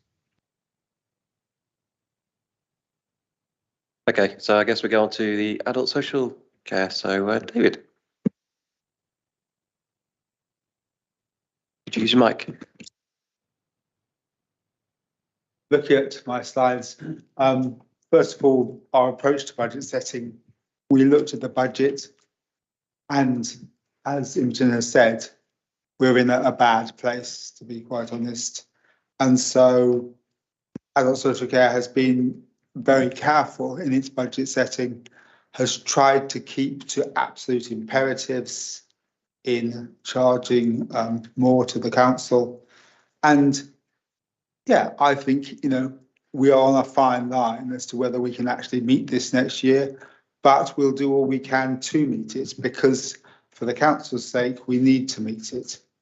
As Graham has already said, adult social care is 40% of the council budget. So for every 2% inflation in adult social care, that equals 1% to the council tax. So it's a big chunk, and often people don't realise that, and many people don't know much about it. but it is a big chunk of the council budget. Growth has continued, and that is one of the problems of this thing, but we're still looking to only ask for inflation of 3% when you think what the inflation is on the normal, just 10% and things like that. We are being very, very careful, and I think that is important. It says these bids were put together before the autumn statement. As Graham says, the autumn statement is a question mark, and I've got some comments on the next slide. The next slide is about the key pressures, and certainly in the market, we're looking at about half of the LGA's recommendation to increase our tax because of the problems with the whole authority's budget. And yet that is on top of a very underfunded care system, which has been underfunded for many years. Yes, it's great that that this minimum wage has gone up, and therefore we're going to be able to pay people better. We want to pay a living wage. I personally think I personally think it's good, and I think Matt does as well. It's good if we can pay a living wage, because that means we won't be losing people to supermarkets. And therefore, if we lose people to supermarkets, we have to employ agency workers who are far more expensive. Therefore, often with a lot of what has happened, we invest to save. And that's always dangerous, because people say, well, why are you investing? But we're investing to save, and that's what's important. But as you see, the vacancy rate of the number of people who we haven't got is 50%, and turnover is high. And the problem with high turnover is you're always training people and getting people used. And in a people-facing workforce, which this is, it takes time for people to develop relationships and so on. If they develop a relationship and then go 6 months later, that's bad for the people they're serving. We want to make a settled workforce. But as you see, safeguarding's up 76%, front doors 35%, and community assessments are 50%. That more and more people want to use our service. Certainly the pandemic opened the doors quite a bit, and we saw an awful lot more people through that because of the pandemic. And that's partly our fault, because we were being proactive as well. But it means that a lot of people want to use our service, and for some people we have to say no. And that's something which we have to be hard at. But we have got a lot of preventative services, voluntary services in the community and so on, who we can direct people to.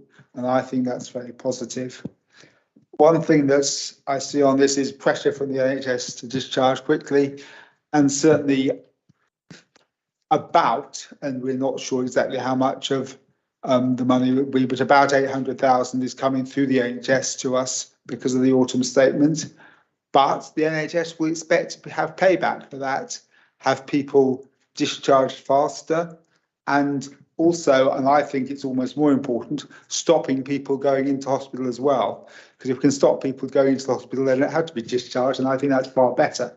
So, but that will mean we'll have to make sure that we spend that wisely and sensibly, and that isn't always easy. Next slide. So this is just our revenue summary, and as you see, basically we're spending about 61 million in the year. We do have an income from people who pay, which is about a quarter of what we spend, and that's very positive in some ways. But I know that Matt would say that most of his problems come through that people say, should I be paid this? And I don't think it's fair, and things like that. So it is not always easy. It would be far easier if it was free at the point of delivery. Let's put it like that, like the NHS. So we are saving almost as much as we're growing. I mean, if you look at the figures, certainly for next year, 23-24, our net growth is only 469,100,000 because we're looking to save. But our looking to save is also by making sure that we invest to save and that we make sure that things are as tight as possible. Have you got any comments on those figures, really? Not really. No.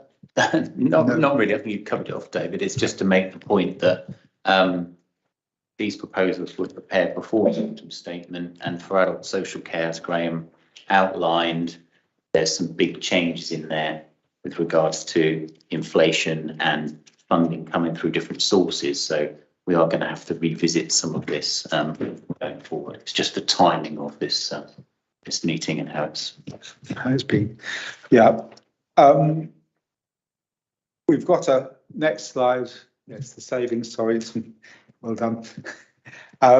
We've gone on to, and I mean, really looking at these, we're strengthening, as it says at the beginning, the voluntary sector, and that's the biggest spend. Strengthening the voluntary sector, making sure that people get services before we can give them, because if they're getting services early, often they don't get so ill so fast if they get as bad as they need our services at all, and that must be positive. Then we're doing things like, there's quite a few reviews that we're going through, and we're making sure that things are as efficient and effective as possible. Certainly something which I said with Octalis was, it's almost skin and bones anyway, but we're making sure that, you know, everything is positive, and certainly the commissioning and reduced overheads are as good as we can get them. So we're also looking down here, looking to look for high cost mental health services and to reduce placement costs. Bringing services back in-house and things like that is far better, as you know, than putting them outside the borough. So we're making sure that we're doing as much as we can in that way. So with the growth, we're looking to increase. There's an increased demand in numbers and complexity of people using adult social care services, so we have to grow, and that's basically just a statutory thing that we're having to grow to meet that need.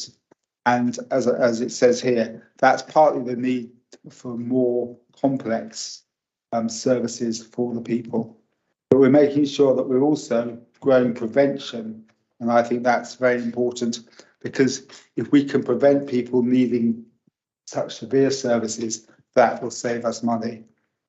And we're looking at how staff resources are with demand management, that we're saving money in that way. There's two special items with the revenue bids. Yeah. Obviously the demand management, we're looking for two small, they're quite big, but they're limited inputs, so that we can make sure that we invest to deliver, as I keep on saying. That's what we want to do, to make change as effective and efficient as possible. And then also Suffolk Lodge, that we won't have to do it for this year or next year, but in the in 25-26, we're going to have to put in 100,000, because the switch from Suffolk Lodge to the new care home is going to take time. You can't just move old people all at once. You've got to do it slowly. You've got to do it when they're ready. Some people will never move, because if they're dying, it is unfair to move them. It's a known fact that moving older people from one care home to another increases their likelihood of dying within the next 6 months. And so we've got to make sure that we do this as efficiently and effectively as possible. So has anyone got any questions on the revenue bids? David, sorry to interrupt. Shall we just finish off capital? Is that okay? You want me to go through capital as well? Yeah, we just finish off capital, then we've done all of adult social care. Okay.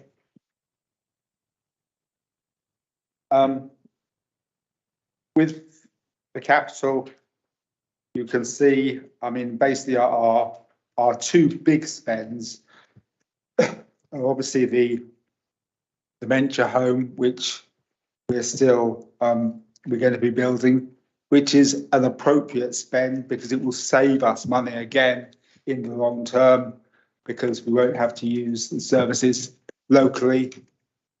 And also that will be a home which is set up for people who many old people's homes won't have.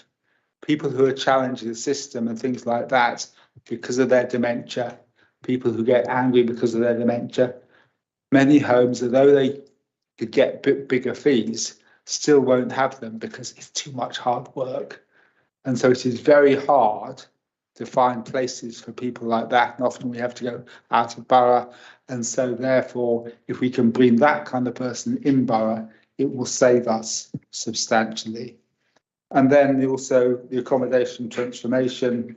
We are building homes for people with learning disabilities, mental health problems, so physical disabilities. Again, we're building them in borough so that we invest to save. And those homes are, I've been to some in Winnersh, and they're wonderful. And that what you hear back from the people who've moved in them is quite moving, sorry, but it is. And, you know, people who have lived with their parents till they're 40 or even 50 and now have their own home, and the pride of someone with learning disabilities who's in a home that they feel is their own, that they're sharing with one or two or three other people, that they feel that is theirs, is immense. And I think that is wonderful.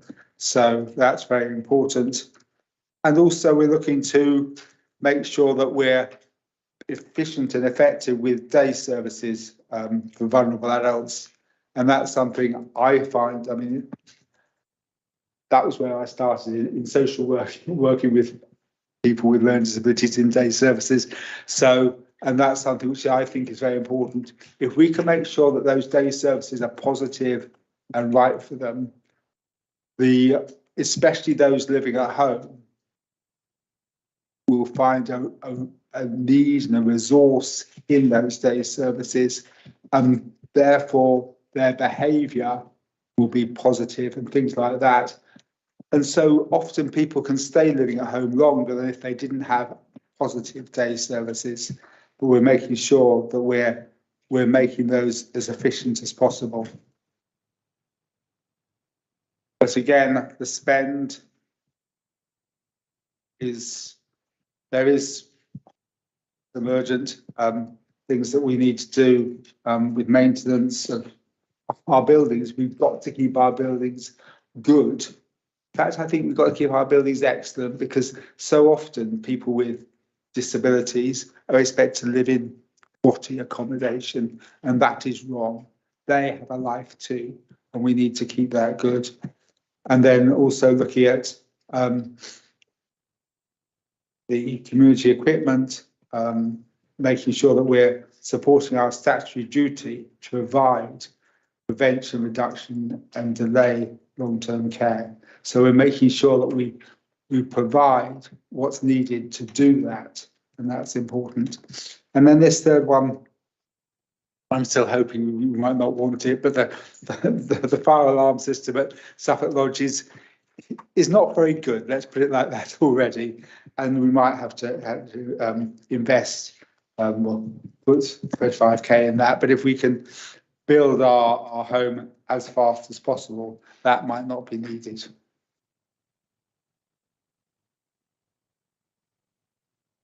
Okay, thank you. Okay, so questions for members. So I saw David or anybody else? Questions? Sure. Right, I'll start with David. Thank you, Chair. I'd like to start by saying, David, I think everybody here would have nothing but admiration for what you're trying to do it's probably the most important service the council provides, and now you're remorselessly trying to squeeze it pulled out of a pine pot. So anything that comes next is in that context, and nothing but admiration for the efforts you put in.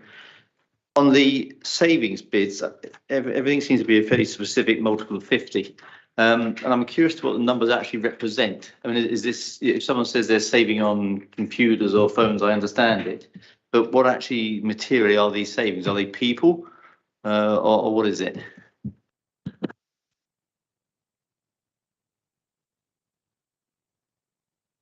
Microphone.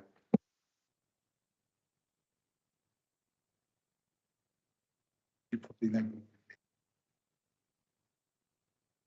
So, I mean, I suppose the way we calculate our savings, I suppose there are efficiencies against against growth. So we on the growth side of things, we look at what's going to happen going forward. So more people needing more care and more complexity, that gives us growth. The savings, although they're some of them are about income, or essentially they are projects so that to manage that growth down. If you see what I mean, there are efficiencies against that. So they're about reducing care packages that we would have had to put in if we didn't do that activity.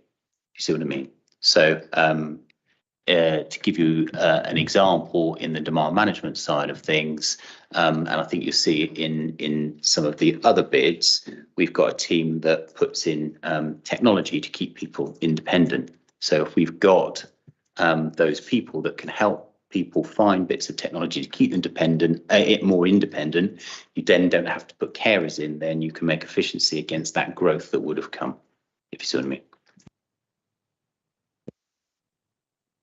To be honest, no, I don't, but that's not necessarily your fault, it may be mine. But it's really allocate. Would you right saying it's more reallocation of manpower? So you're deploying manpower hours in a different way? It can be that, but it's more about if we do nothing, we have this growth. If we do these things, we can do that more efficiently. Therefore, we can net off the savings against that growth and then what we manage with the net in between.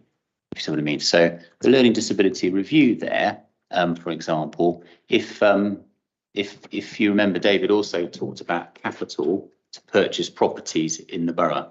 So in our growth side, if we did nothing there, we'd have to commission care for those people possibly out of the borough, and it would cost more. If we do that by building in the borough and keeping people closer to home, they need smaller care packages. Therefore, we can have an efficiency against that. You see what I mean? Yeah. Can I just say, I mean, I explained that one. Matt's thing about technology, but people might need, some care they might need a carer to go in 4 times a day just to make sure they're okay and so on. But if they can use technology and so on, you might cut that down to 3 times a day because they feel safe with that. And therefore you're saving half an hour or probably 2 people, half an hour's people's work, which can be used somewhere else. So you're saving money that way by using the technology. So again, that's an investment. You've got to make sure they've got the technology, but then that saves in the long run. Laura. Thank you, David and Matt. I had a question about the demand management row as well, because I wasn't quite sure how to interpret it. If it meant that we were going to be investing in that and the savings showed the prevention that was going to come down the line from it, or that we were going to be relying more heavily on the voluntary sector. So I wonder if you could give me a bit more of an explanation around that. I think it's both. Yes, that's the answer. It's kind of a bit of both. So again, what we say in our growth side is knowing what we know about the borough and what people will need. If we invest in the voluntary sector, and it's not just the voluntary sector, but they're a large part of it. If we invest in the voluntary sector, and we have done that over a number of years, we've got the hub over at Waterford House, etc. They can pick up some of that work. Therefore, we don't need all of that growth, and that makes our demand management saving against that. effective to do that. The more you support people earlier, the more they can stay independent longer. Therefore, we don't need all of that growth services.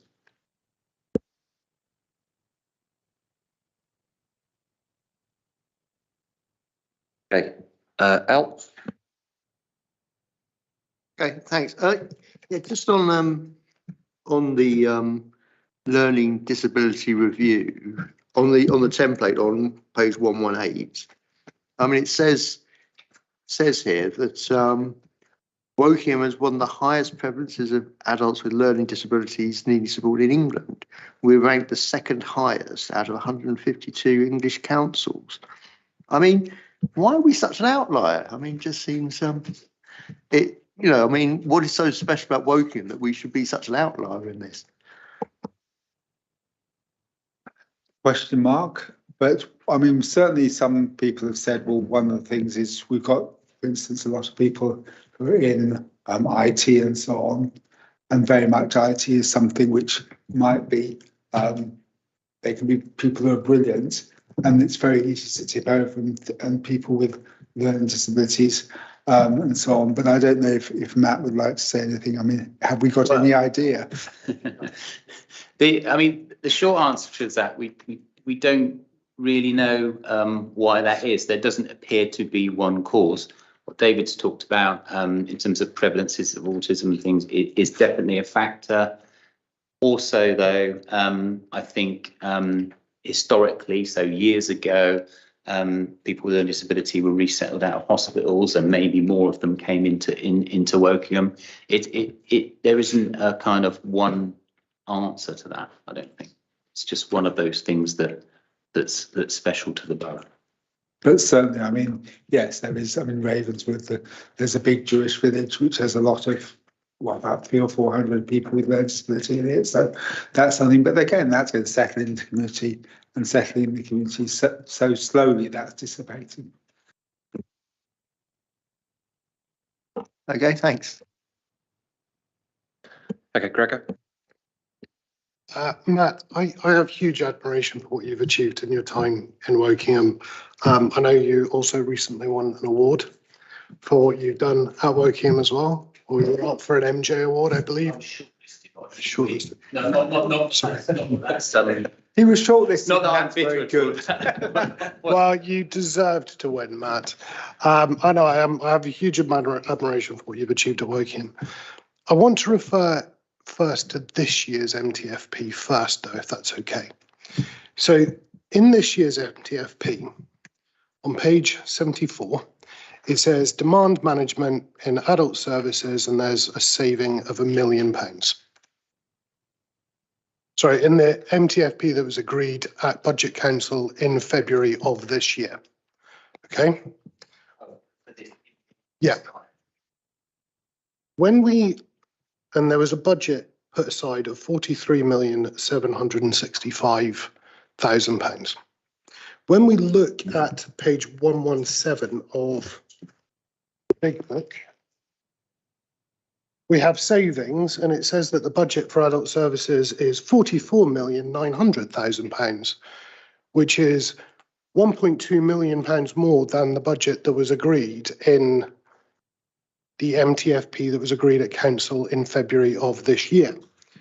So what I'd like to know is, firstly, where has that £1.2 million come from? What has it been spent on? And then the 1.2 million extra seems to be exactly the same amount as the money that you're saying that you're going to save next year. And this is on the back of saying that you were going to save £1 million this year. So how confident are you that you are actually going to be able to deliver the savings next year when actually currently you haven't saved the £1 million that you said you were going to save this year? So I think we have saved £1 million this year, because savings aren't the way the MTFP works. It's a flat line, and then you make a saving against that flat line. We make growth bids, and then our savings are against those growth bids. So there would have been a net increase in budget which is what you're seeing pull through into the year. So if we hadn't made those savings, then you could have added that million kind of on top of that. So it's not that it's a baseline, a static budget. Our budget kind of goes like that. And what we do with our savings is try and flatten that curve, flatten that demand curve. So that's why you see those increases in numbers. I think your second question was, how confident am I that we'll stick within budget next year? So as these proposals sit here before the autumn statement, I'd say not very. I think the pressures, the demand pressures that we talked about, and the pressure to get more people out of hospital, and the inflationary pressures around predominantly adult social care is about care, it's about staff. So staffing inflation are above the kind of bids that we've made here. That said, there's quite a bit of provision in the autumn statement to deal with that, which is why I'm kind of coming here today saying we've got to work that through and have a rethink around some of that. So will we get visibility of a recut of numbers before February when this goes to full council to be effectively voted on? So before I say yes, I'm going to look at Graham.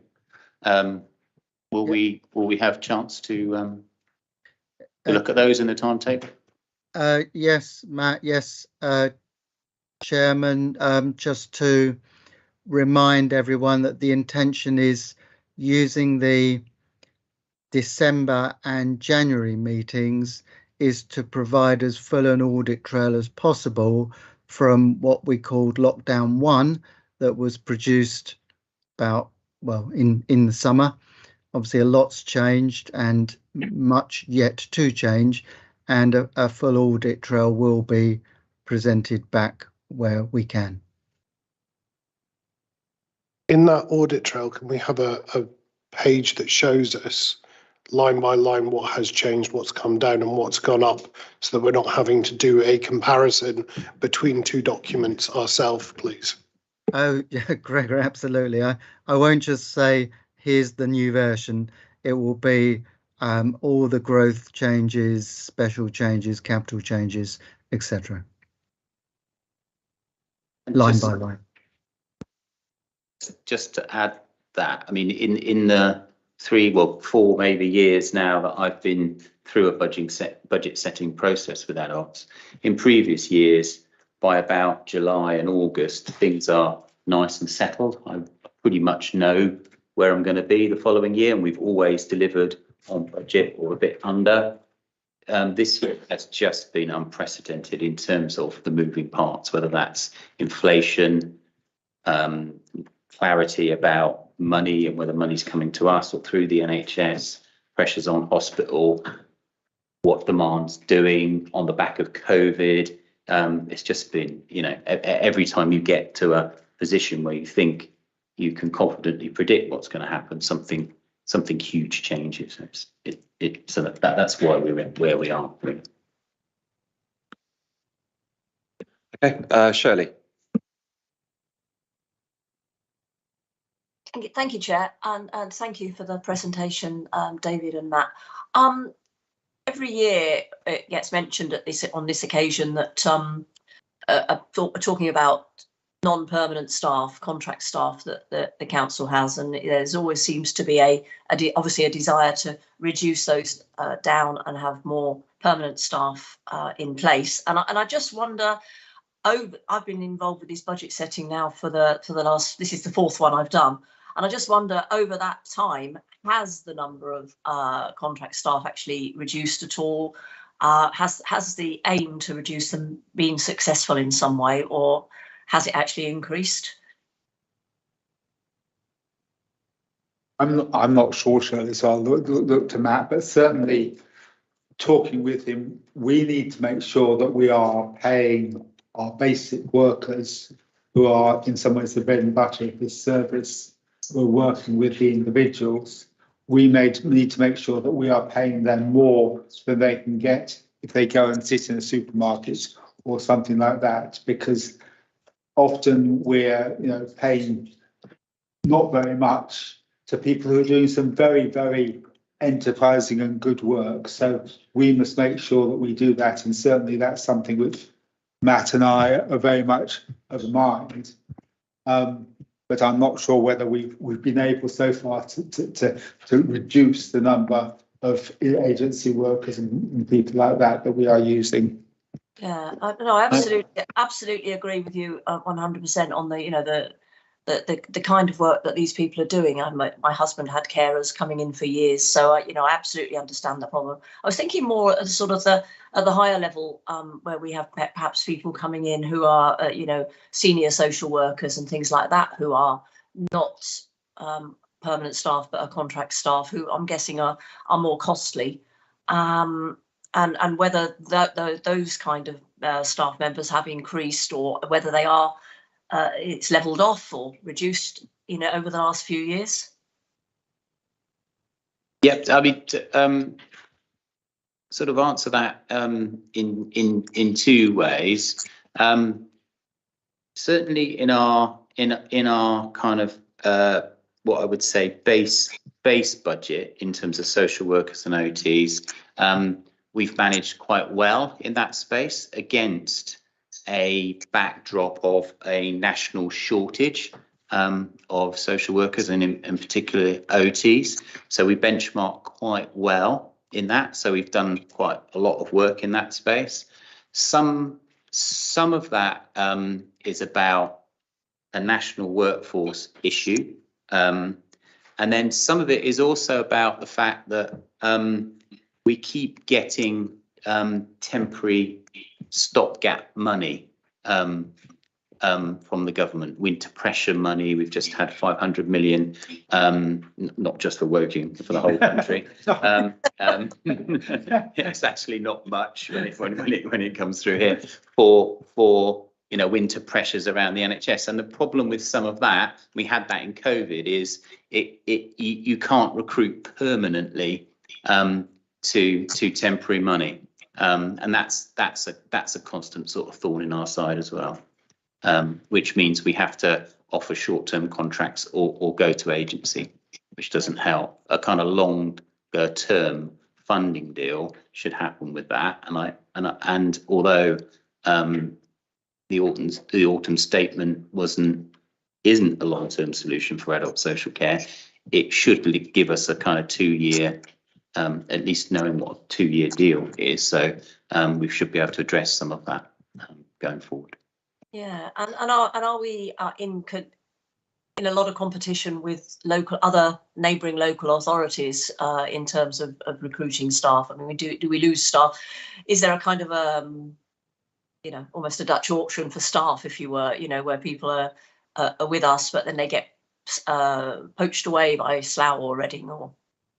And also agencies as well. It is an issue, and that boils down to pay rates and the fact that there are many more jobs than there are those qualified workers. It needs a national push to create more social workers and OTs.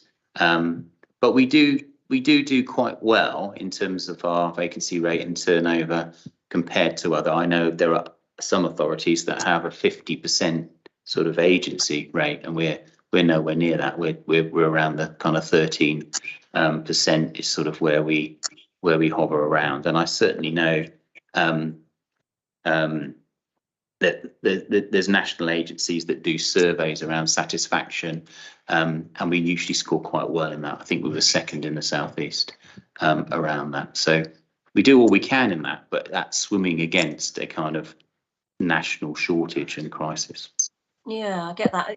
Are there any incentives that we could offer people who are contractors to actually become more permanent, settled staff in Wokingham?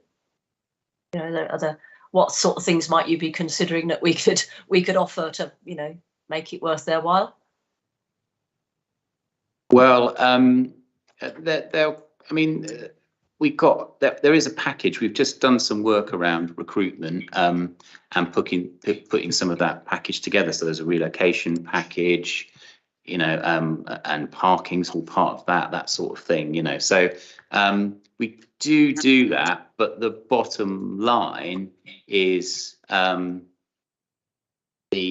amount of money, essentially, and we just couldn't afford the increases in salaries that would be comparable to agency rates. So it's always an issue.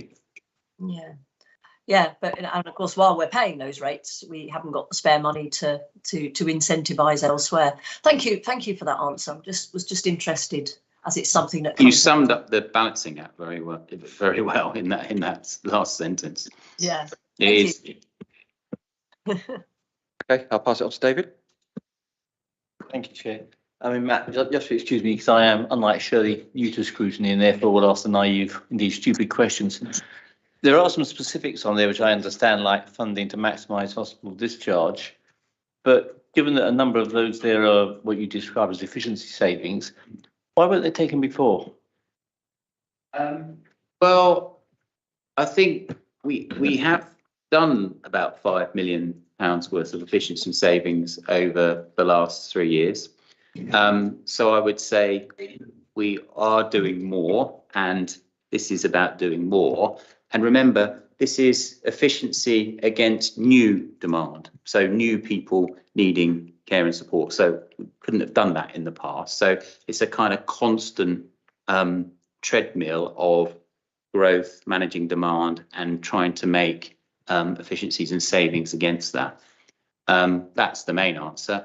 And I suppose the other honest answer is in a big complex system, there are always inherent inefficiencies in that, and you need to be always looking to kind of sort of burrow those out, really, if that's the right term. So it's sort of both. It's new and also a kind of constant look for efficiencies. Okay, does anybody else have any questions there? No? Okay, I do have some questions, so thank you for bearing with me. I'm just going to go into some little bit of detail. The Optalis review on page 119. Could you just talk a little bit about that one? The reason I'm up here, because I'm finding it very difficult to actually understand the numbers. So, for example, sorry, I'll just give you where I'm coming from. So, from page 117, I'm looking at 44 million, whereas in previous rounds we've done sort of down to 25,000 So when I look at 44 million, I go, oh my word. But I understand the expenditure there. So I was just trying to see if there's detail. Yeah, so the budget activity there, so you're looking at Optalis on 119, aren't you? Page 119. Is 7.482 million there. The efficiency line against that is about doing some work to make sure the kind of overhead and the back office that manage Optalis, and they manage across Wokingham and RBWM, is efficient as possible. So there's a bit of efficiency in that, but some of it is about also making sure we utilise the contracts with Optalis as effectively as possible, so that money is saved out of our main budget as well. So it's about making sure we, for instance, Suffolk Lodge is our care home that's run by Optalis. Make sure that we use those beds there, and that's the utilisation is high there, so we get the efficiency about then not having to commission that somewhere else if we've got that paid for in Optalis as well.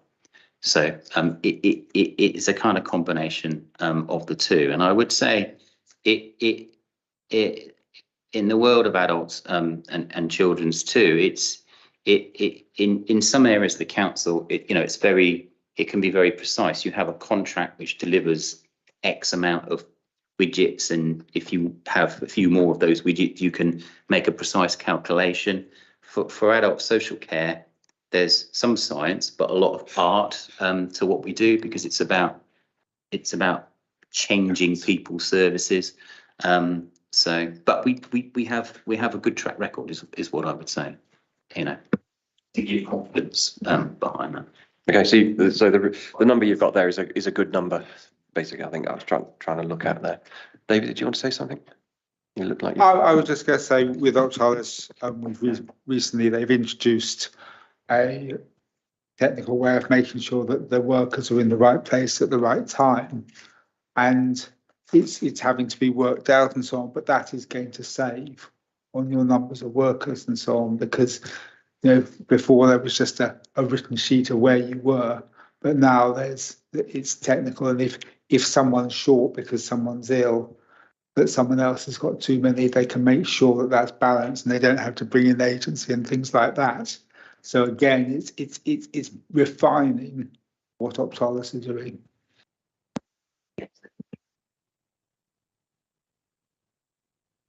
You kind of touched on base. One of the other concerns I had was with agency staff. If you've got someone falling ill, managing coming into agency, but if you're talking about actually relocating permanent staff over to cover the illness, then I think you hit the nail on the head there for me.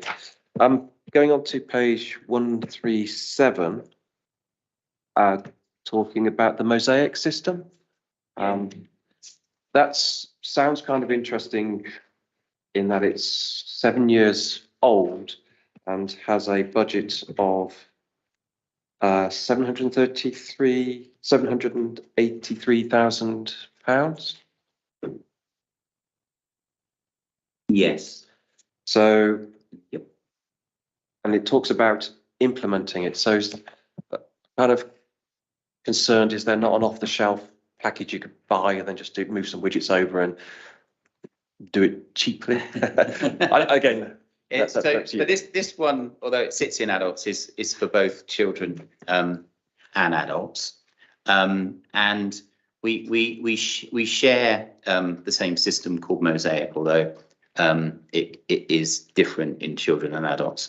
This is about making sure we keep it up to date, and we're also using the latest add-ons that come as part of that. So we make sure that we're as modern as we can be with that, and certainly that means we need to do some of that. We need to do to be compliant for inspection and that sort of thing. And these are the project costs for that going forward, essentially. It just strikes me as rather. Yeah, go on, Prue. Obviously, it's also in children's services. There are only a limited number of systems that can cope with the requirements, the statutory requirements of the service. So you've got a choice of one or two. I can't remember what the other one's called.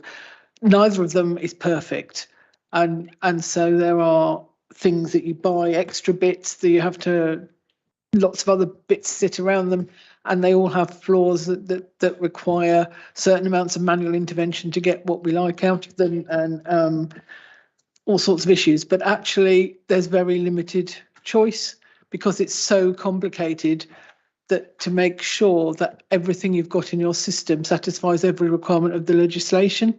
And that's why we're stuck with these things, and we have to do our best with them. Is that a good description of it? Yeah, yes. Peter, sorry. I think what you're kind of getting to is, if you've got a system, it should just work. And why do you need to spend more money on it? I think the issue there is it isn't a static environment, a static system. There are new requirements all the time. Things need to change, so we have to make sure we don't fall behind. And that's what this money is about. Also, I think a chunk of the money is also about preparing for charging reforms, and that's been put back. So we'll, in our kind of looking at the budget, we'll post the autumn statement that will touch on this capital bid as well. Okay. My comment on that is, with other councils having the same sort of requirement with children's services and adult daycare services, and you've just mentioned effectively there's a monopoly of Mosaic and somebody else, is there any sort of way of working with other councils to actually work with the vendor to reduce their costs? I don't know whether you've looked at that. If you have, that's fine. I don't know. We have. Some of it is about, although it sounds like we all do the same thing, we all do it in different ways. So we're not actually purchasing the same thing. Those companies are pretty smart to that too. So where we've looked to explore some of those issues, the costs tend to go up. You just can't crack it that easily by just joining up with someone else. They'll want you licensed by your authority. So although it sounds attractive, in reality, it doesn't quite work out that way. Okay, thank you. I'm looking around to see if anybody else. I'm not too sure whether this is an MTFP question or not, but we've just gone through the COVID stuff, and we know that people have had restrictions on the way they can work in care homes and so forth, because if their family member is ill or caught COVID, they're not allowed to work in the care home. So there's an impact on the service. And that means, I guess, an increased cost. With the variations of COVID coming along and whatever, have you bought that risk within this document in effect? Yes, is the short answer to that. Most of those restrictions have stepped back now. So it's about good infection control practices, and we have enough money in the budget to kind of support that. Although providers would say there isn't enough money in social care to do all the things that they'd like to do properly, for sure. And certainly throughout COVID, Matt's infection control procedures and so on were, I think, second to none, and certainly excellent. And certainly, he was a leading light in making sure that care homes were kept safe and things like that. Yeah, I think really the thrust of my question was really, you factored in the risk of the increased costs for employing agency staff in the budget, which means you've sort of shielded us. That's what you're talking about there. That's where I'm coming from. Okay. Any other questions on this particular subject? No, it doesn't look like it. So I think we're done with that one. So thank you. So moving on to the child's services revenue. So Prue. Thank you. Before I start with the slides, I think a few sentences about context and background and so on. So there are two halves, not equal halves to children's services. So you've got the children's social care side, and then you've got education. Obviously, we still have maintained schools, but they're gradually diminishing in number.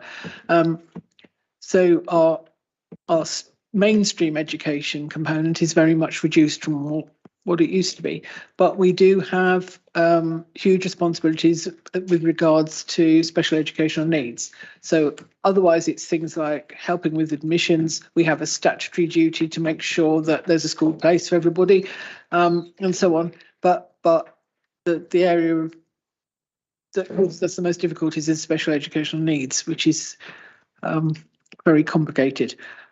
And we've had unprecedented demand. So going back to Gregor raised the question about last year's medium-term financial plan. The world has changed since then. When you think back to last February, we didn't really know what was going to happen in Ukraine. As a result of what's happened in Ukraine, we've not only got 150 Ukrainian children in our schools that we weren't expecting, and obviously their parents moved into the borough. We've got the consequent spike in inflation, energy prices, all the rest of it, which have also impacted us. And we've, second to that, we have got a continuing stream of people from Hong Kong moving into the borough, such that we've had nearly 500 in-year admissions of children from Hong Kong into our schools. And none of that was really on the horizon in February, so when we set the budget. Coupled with which, children's services, I'm going to try and say this delicately without, sorry, the budgeting for children's services has not always been realistic. So there has always been a certain amount of optimism in what could be achieved, and that consequently overspending and not achieving one particular area of difficulty has been home to school transport, which every year goes over the budget, whatever we seem to do.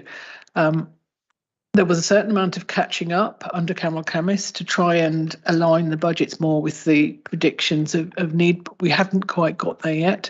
So there's enormous pressure all the time, but there's even more pressure than usual this year and going forward. So we've got huge amounts of demand in early years for education, health and care plans, which we think might be connected with COVID, but it not necessarily. It's very complicated. We've got all these extra children putting pressure on the school places, which affects the capital and so on.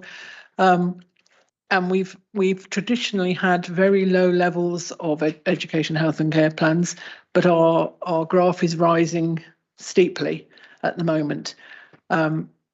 We don't have the places for special educational needs in the borough, which means out of borough placements. Some of them are independent schools, and some are always going to be independent schools because some children need that really high spec, expensive placement. But you know, there are lots of things which have put us in quite a difficult place, and we've got the same issues to a certain extent as adults, only more. So this first slide is really to tell you we have looked at absolutely everything. We are going through every single line of spending, every single bit of the service that we can think of. But the picture keeps changing. So I'll come on to that when I come into the challenges. So it's not nailed down at the moment. It won't be nailed down probably till January. And I know you've got a meeting in January. Maybe we can come back and talk to you. We won't know by the December meeting, I don't think, any better than we know now exactly where we are. We have got these increasing demand levels which have not been budgeted for. They could not have been foreseen. So I'm not attacking anybody for not budgeting for them. And we've had a number of things which have been recurring, special items year after year in the medium-term financial plan. We're never going to get rid of those things. We need to put them in the budget to recognise that they are actual things that we need to keep going with. And therefore, they need to be put in the budget. And we've also had a need, it says a backdrop of continued service improvement. In 2019, we had an inspection of our SEND service, which resulted in us getting a written statement of action. 6 things we had to do, 5 of which we've now satisfied. We've still got 1 left. The SEND service needed to improve. It still needs to improve. And we've got now the pressure of the safety valve, which I'll come on to in a minute. But we do recognise we are part of the council. So we do need to contribute to the council's overall financial stability and position. So we are trying to do everything we can to fit that in. So if we can have the next slide. We've got these key risks and challenges. We've got this rising demand and complexity in, well, talk about the SEND side first, and then I'll talk about the children in care. We don't have enough places. We have an accelerating number of education, health and care plans, and it's getting more expensive. And the more that we have to put them out of borough, the more it costs, particularly if they're in independent schools. And I heard a horror story, luckily not applying to us, about a child in another authority. They're paying £1 million a year for that one child, because they cannot be put in a secure unit because they're too violent. So they have to be put in accommodation by themselves with 4 round-the-clock carers.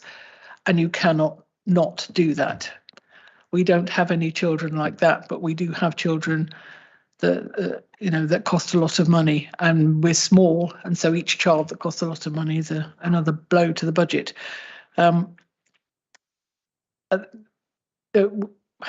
We are trying to address that, and we'll come on to some of that in the capital side. We've also got rising demand and complexity in children in care. There are several stages to engagement with social services for children. and going into care is the last one. And we have traditionally, again, had very low numbers of children in care compared to our population, much lower than the national average, about half.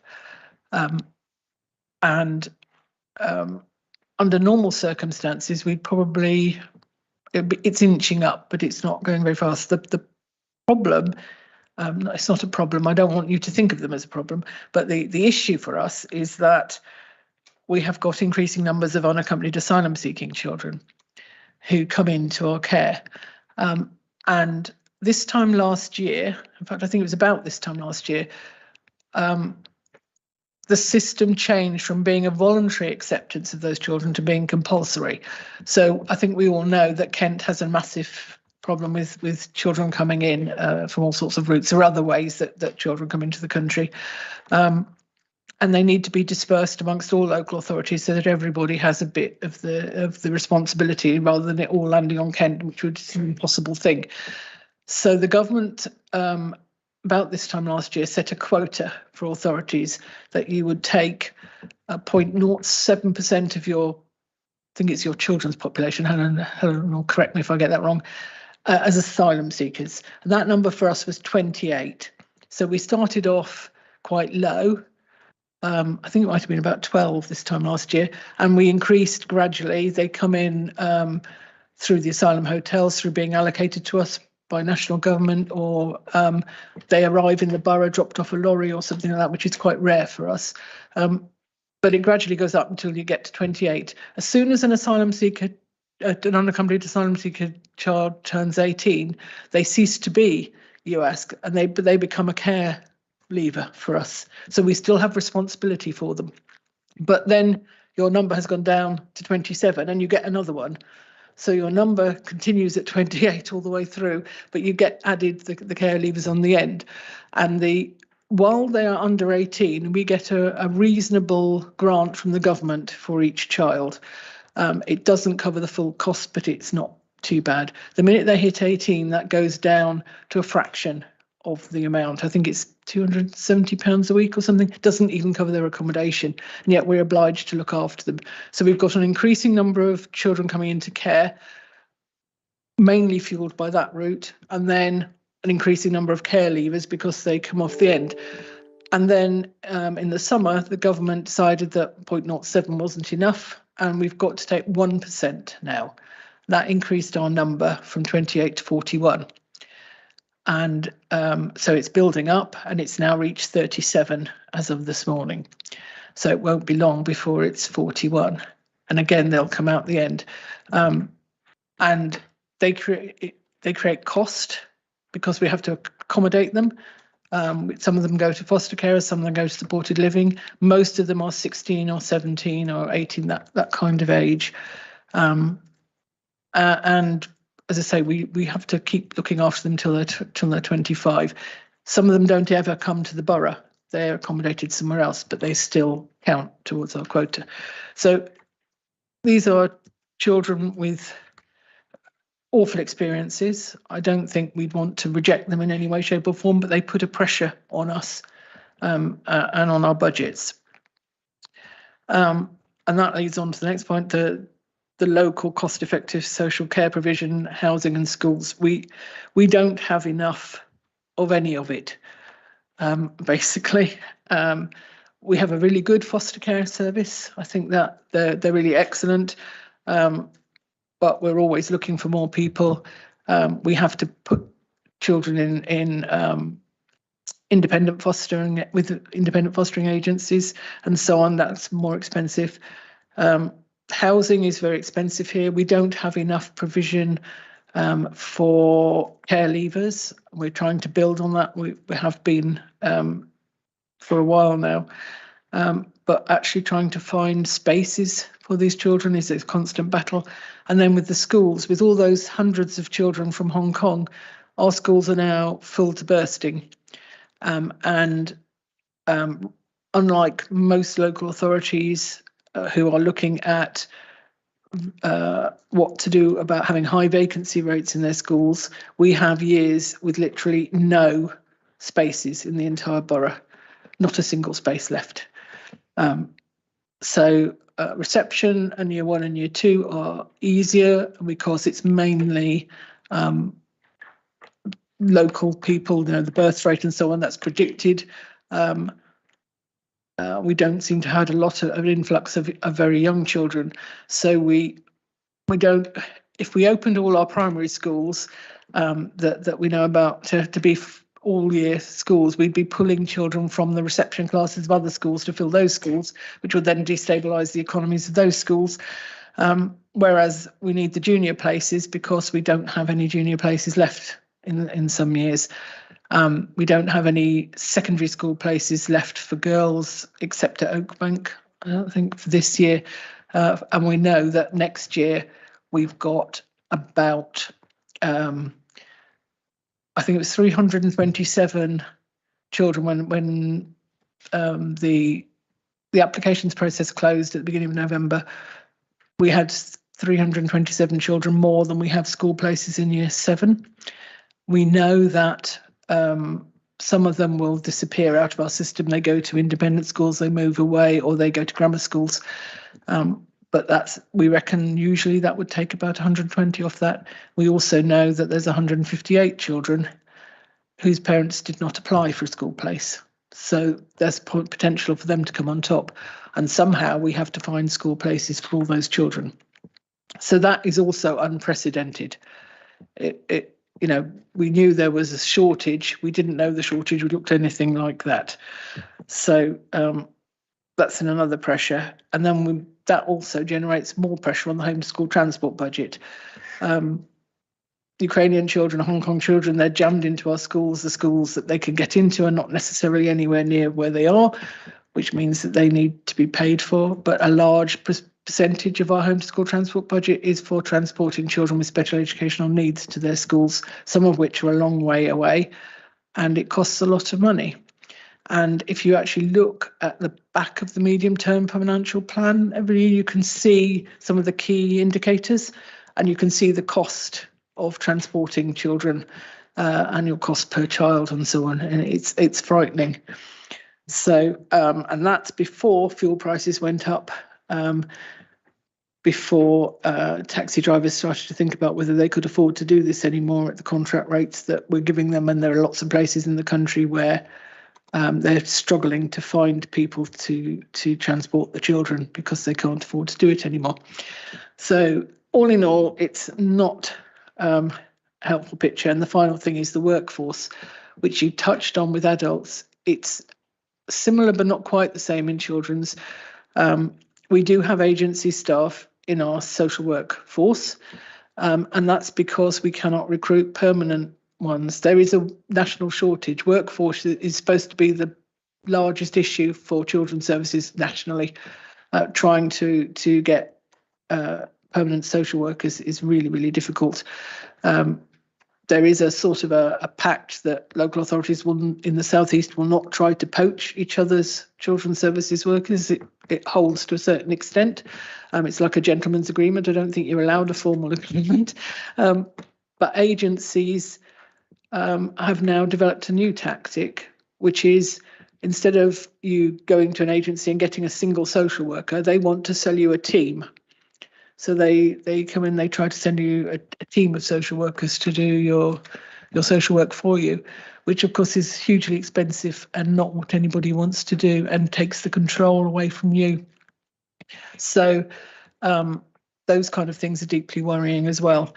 So I don't think there's really any bright news in any of that, except we haven't given up. We are doing things, and there are things that are getting better. So if we go onto this slide, you can see we've got savings in there, we've got growth, and we have not made the savings be anything like the growth, which means there is 2.5 million in there for next year, which we cannot at the moment. We're still working on how we're going to get that figure down. And then we've still got some special items. So if we have the next slide. So this is a list of the savings. Now, nearly all of those are roughly the same as they were in last year's medium-term financial plan predicted for this year. So, you know, the medium-term financial plan has 3 years. So the predictions for 23-24 were not far adrift of what those figures are in there. I'm happy to go through them, not in huge detail. We're waiting for questions, and some of which Helen will have to answer. But you can see that this corporate transport programme, that's home to school transport essentially. Transforming children's services, and it's complicated because some of these have growth associated with them in the same way that adults are investing to save. We're doing some of the same stuff, and what our way of doing that is more about early intervention. So one of the things we're trying to do with the SEND service is to bring more working early on with schools to try and prevent children's needs escalating if they have a special need, to try and bring that intervention in to prevent it escalating to the extent that they need to go into a special school. And that is better for the child. It's also better for the budget, as the two things work together. And there are things that we need to do with our IT, and you can see some of that kicking in. The reason why it's quite late on is because it takes a while to do your IT system. The placements of things like how are we being as efficient as we can be with them? Oh, you're right, Al. Sorry. And some of these are in the things in your supplementary agenda. You've got the piece of paper that tell you more about them. Where are we putting children? How are we deciding whether they go there? Are we growing some places which are less expensive to run? Those kind of things. But basically what you've got there is a list of us trying everything, and the one that I think is a small amount but is likely to be controversial if we actually do it, which I think we may be forced to, is the lack charging policy. And that is done in other places, not everywhere in the country, but it's done. It is done, and that is when you take a child into care. We don't usually call it LAC anymore. It's normally called children in care, or sometimes, but we're getting towards another expression. But it's a means. It means tests their parents to see if they can make a contribution to the cost of their care, and you can see why it might be controversial. But that's what we're reduced to looking at, those kind of things. There are also staff reductions in there, and looking at ceasing some services altogether.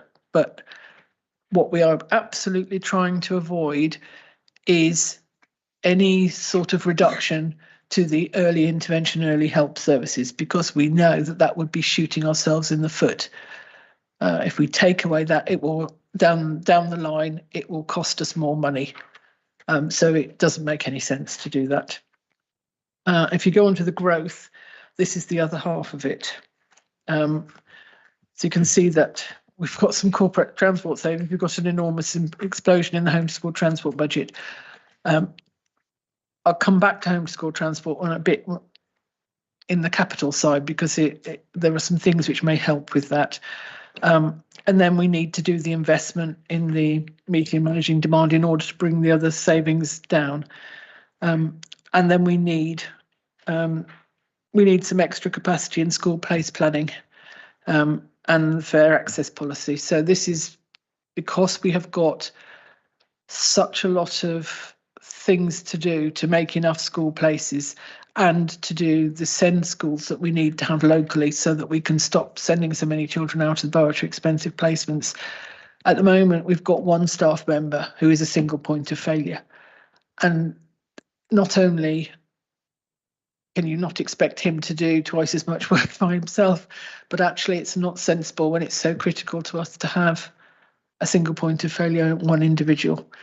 So we need to do something about that. So that's what it looks like at the moment, and then with some special items. things that we have to do in a diminishing way. The procurement of the education system. This is like we have Mosaic for the children's social care side, and we have a capita system for the other side, which is not great. And we're looking at a replacement of that, and we have actually agreed the first part of going out to start that procurement. I think it was in July, to get a better system, because part of the problem that we have at the moment is staff are spending a lot of time and manual interventions in those systems, and we need something that actually produces better reporting and does things in a slicker, more streamlined manner to try and be more efficient. And there are things that we will do in between to do add-ons and so on to try and make that better. But we are quite hopeful that we will get a better system. And then if I deal with the capital, if we move on. Right, so there's quite a list of schemes there. Really of any significance is the SEND Sufficiency new bid in the middle of the page. And that's about building more local SEND schools. Now, we have put in 2 bids to the latest wave of grant things that opened in July. We've put in 2 bids, which it closed in October, and we won't know until January whether we've been successful. It will be lovely if we got 2 schools. We don't think we will get 2 schools. We're hoping we will get 1 school. If what we do with the SEND sufficiency, the 20 million in year 2 and so on would be if we had to build a school. I think we don't know if we'll have to build a school and pay for it ourselves. There are other things that we're doing. We're looking at Farley Hill being a satellite to Addington. I think that's been announced. I announced that I told Pauline and Graham that I've told our group that it's been agreed that Addington will be running Farley Hill as an early years satellite from September. So that all members should know. I don't know whether Pauline passed it on, but I did send it to Pauline last week. So Pauline and Graham. It's not a hugely detailed thing, but it's a plan, and it's going to happen. The email I sent isn't hugely detailed. So there will be other spend, and some of that's in there. The other things are, as I say, are mainly carried over. You'll see in there care leaver accommodation. We've got to provide more accommodation for care leavers, because otherwise we have nowhere to put them, and that would be very bad. And we've got the education system and a few other things in there. And there's more explanation in the notes on the next slide, if you need them. So I think probably that's the end of the slide. There are the budget setting pages. You had these for adults and the thing. They're in there for children's as well. But I'm not going to go through them unless you particularly ask me a question on them. I don't know whether Helen wants to add anything to any of that. Thank you, Prue. I think you've given a very comprehensive overview there. Should members want any more statistics, I'm sure we can give those. Prue did reference the unprecedented rise in demand. So if I just pick out a few figures, we had 115 children in care at this time last year. Today we have 145. This time last year we had 12 unaccompanied asylum-seeking children. Now we have 37, etc., etc. Our agency rate, Prue's referenced the real severe workforce challenge that we have. Our agency rate is up to 23% at the moment. And that's up from 14.7% last year. And it's not just social workers, it is other children's services professionals, including educational psychologists, and other types of paraprofessionals. So it is a real challenge. But I think, we've covered it. The post-COVID impact we are seeing, like other children's services departments across the country. So, that is being reflected through increased referrals and increased mental health challenge in children and young people. And, there's no sense of that stopping. So I think I'll finish there and see if there are any detailed questions. Thank you. Now we've cheered you all up. Yes. Thank you. So go around and say about who, Laura, David, Gregor. So we'll start with Laura. Thank you, and thank you, Prue, for your thorough presentation. For the looked after children charge, is there an average amount that is being looked at for each family? No, it's a proto idea, and it would be based on the family income, I think, rather than the having a standard charge. So you'd look to do it, in as fair a way as possible. I'm hoping we can find a way to avoid doing it, but I'm not sure that we can. That's how bad things are, that we need to scrabble for every penny. And that £50,000 saving, is that over a set number of families? Perhaps if I come in yes, here, I was just going to say, Helen might answer that. It's a notional figure. So we are in communication with other local authorities that have looked at this particular route, including East Sussex, Lancashire, Cheshire, West and Rotherham. So it's a notional figure at this point. They wouldn't be expected to cover all the cost at all, or it would just be a reduction of the cost for the council. Do we know what that would look like? Would it be like an average 20% reduction, or do we not know? I don't know if we know from Rotherham and the other councils doing it. I think we would need to look at that in more detail. And we're working with People Too at the moment, who are doing some work with us in terms of a diagnostic, looking also at pressures that we have across children's services, and looking to see whether we can find routes for greater efficiency. So that would include looking at our back office services. So we're working very closely with People Too at the moment. Thank you. Okay, moving on to David. Shirley, I have you down. Thank you, Prue, you said, for cheering us all up. But one obviously doesn't underestimate the size of the problem you all face.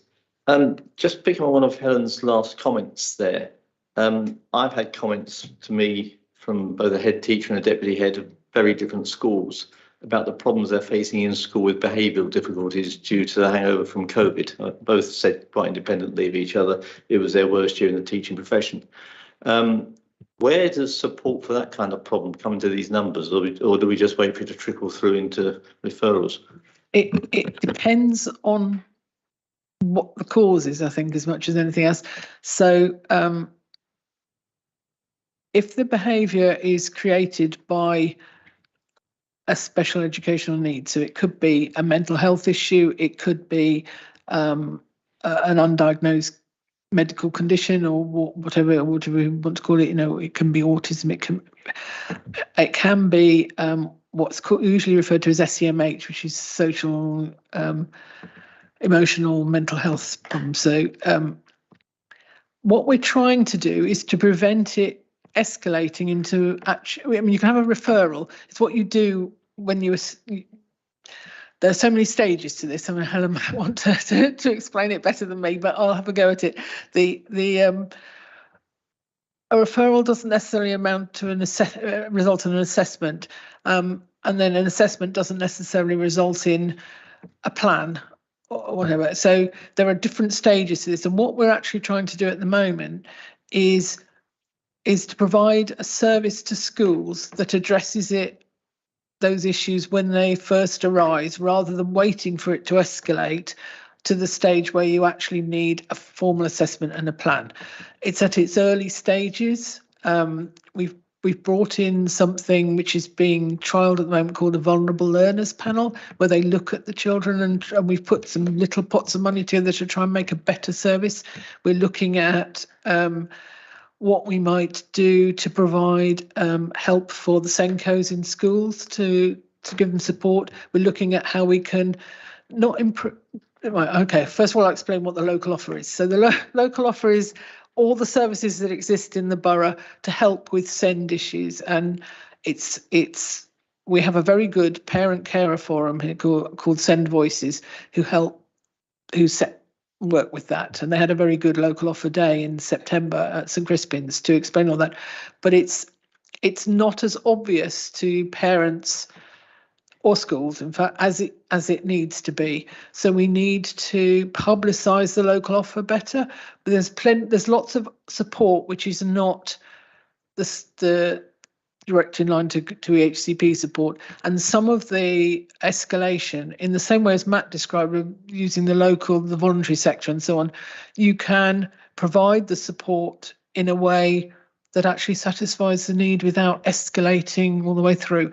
So that we're looking at what we can do with that. So there's huge numbers. We've got a SEND improvement programme, which is looking at all these things, and I've forgotten how many strands of work it has, but quite a lot. And then we've got the safety valve constraints, and that's another reason why January is a better time for us to tell you how we're doing, because we're not doing well with our SEND spend. We've got this big overspend in the high needs block in the schools money, which we are required now by the government to look at and address, and we're making we're in negotiations with the DfE about a deal on that, but we won't know where we are with that until the middle of January.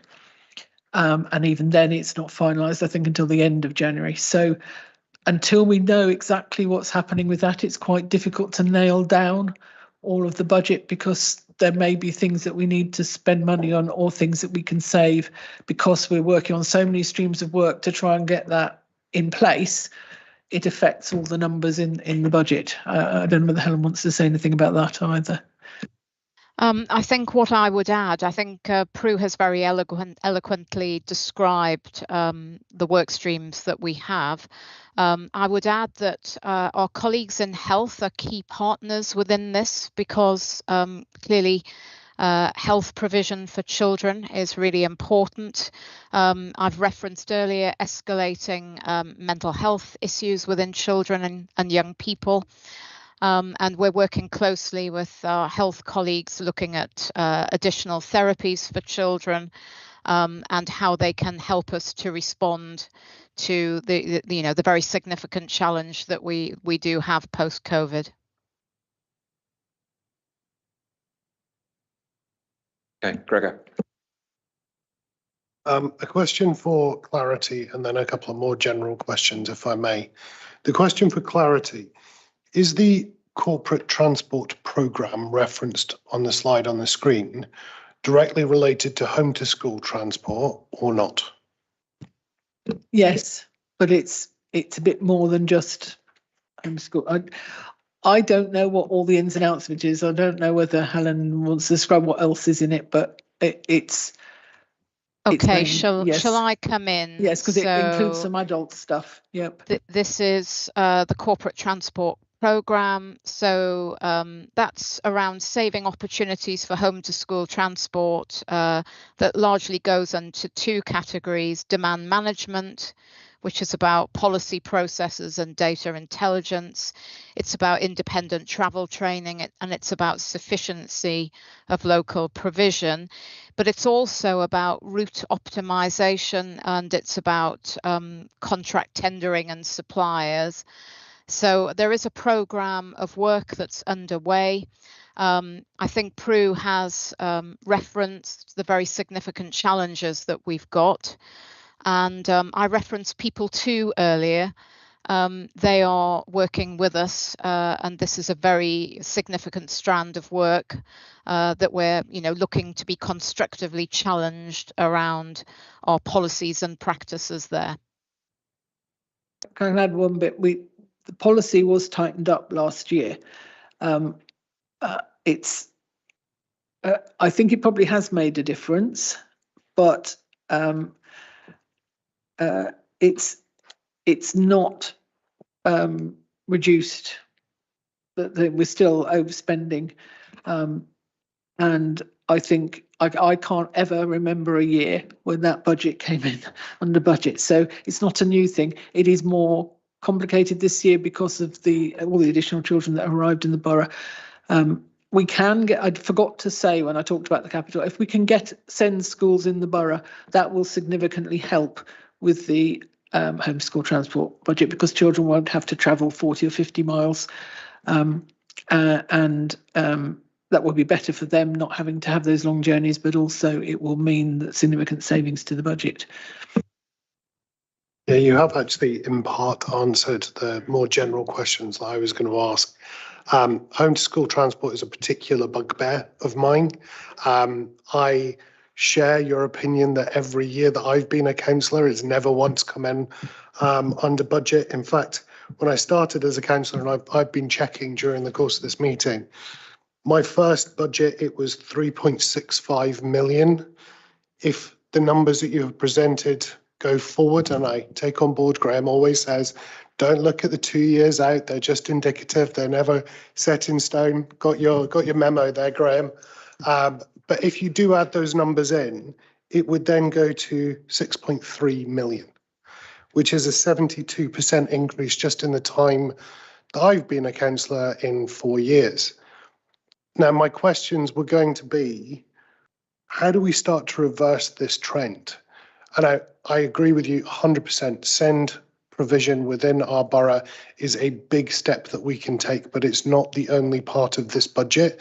And there are some children that we are transporting to school where it would be cheaper for us to buy their parents a car than it is to send them to school the current way. So what else can we do? Okay, so there are, it's interesting you say buy their parents a car. There is a system by which you can give direct payments to parents instead of having a taxi. We do some of that. And if you were to trawl through every contract that the council has, you would find a significant number of contracts with parents to transport their children. That works for some people. It doesn't work for everybody. But there are other things that we can do. Independent travel training, as Helen said, that's sometimes resisted by parents who, for natural, understandable reasons, think that their child needs to be protected and looked after and should be picked up from home and taken. Somehow we have to get to a place where children are encouraged to do everything that they can for themselves, because actually, as they grow older and turn into adults, they will need to be able to negotiate their way through life without their parents, because their parents won't always be there. So it's a delicate balance how we get that right, but that's one of the things. So there's the route optimization is also interesting. We have to be careful not to put children who it would upset to share a taxi with another, and those kind of things. So you have to be quite careful. It's not as simple as just saying, well, you're going past this house and you can pick this child up. And there's other things we can do, and that there's some odd things that I've thought of which are probably a bit pie in the sky, but I think we need to explore them, which are things like more paying for children to be picked up and where they don't quite meet the. We have buses that take children to school for the ones we're required to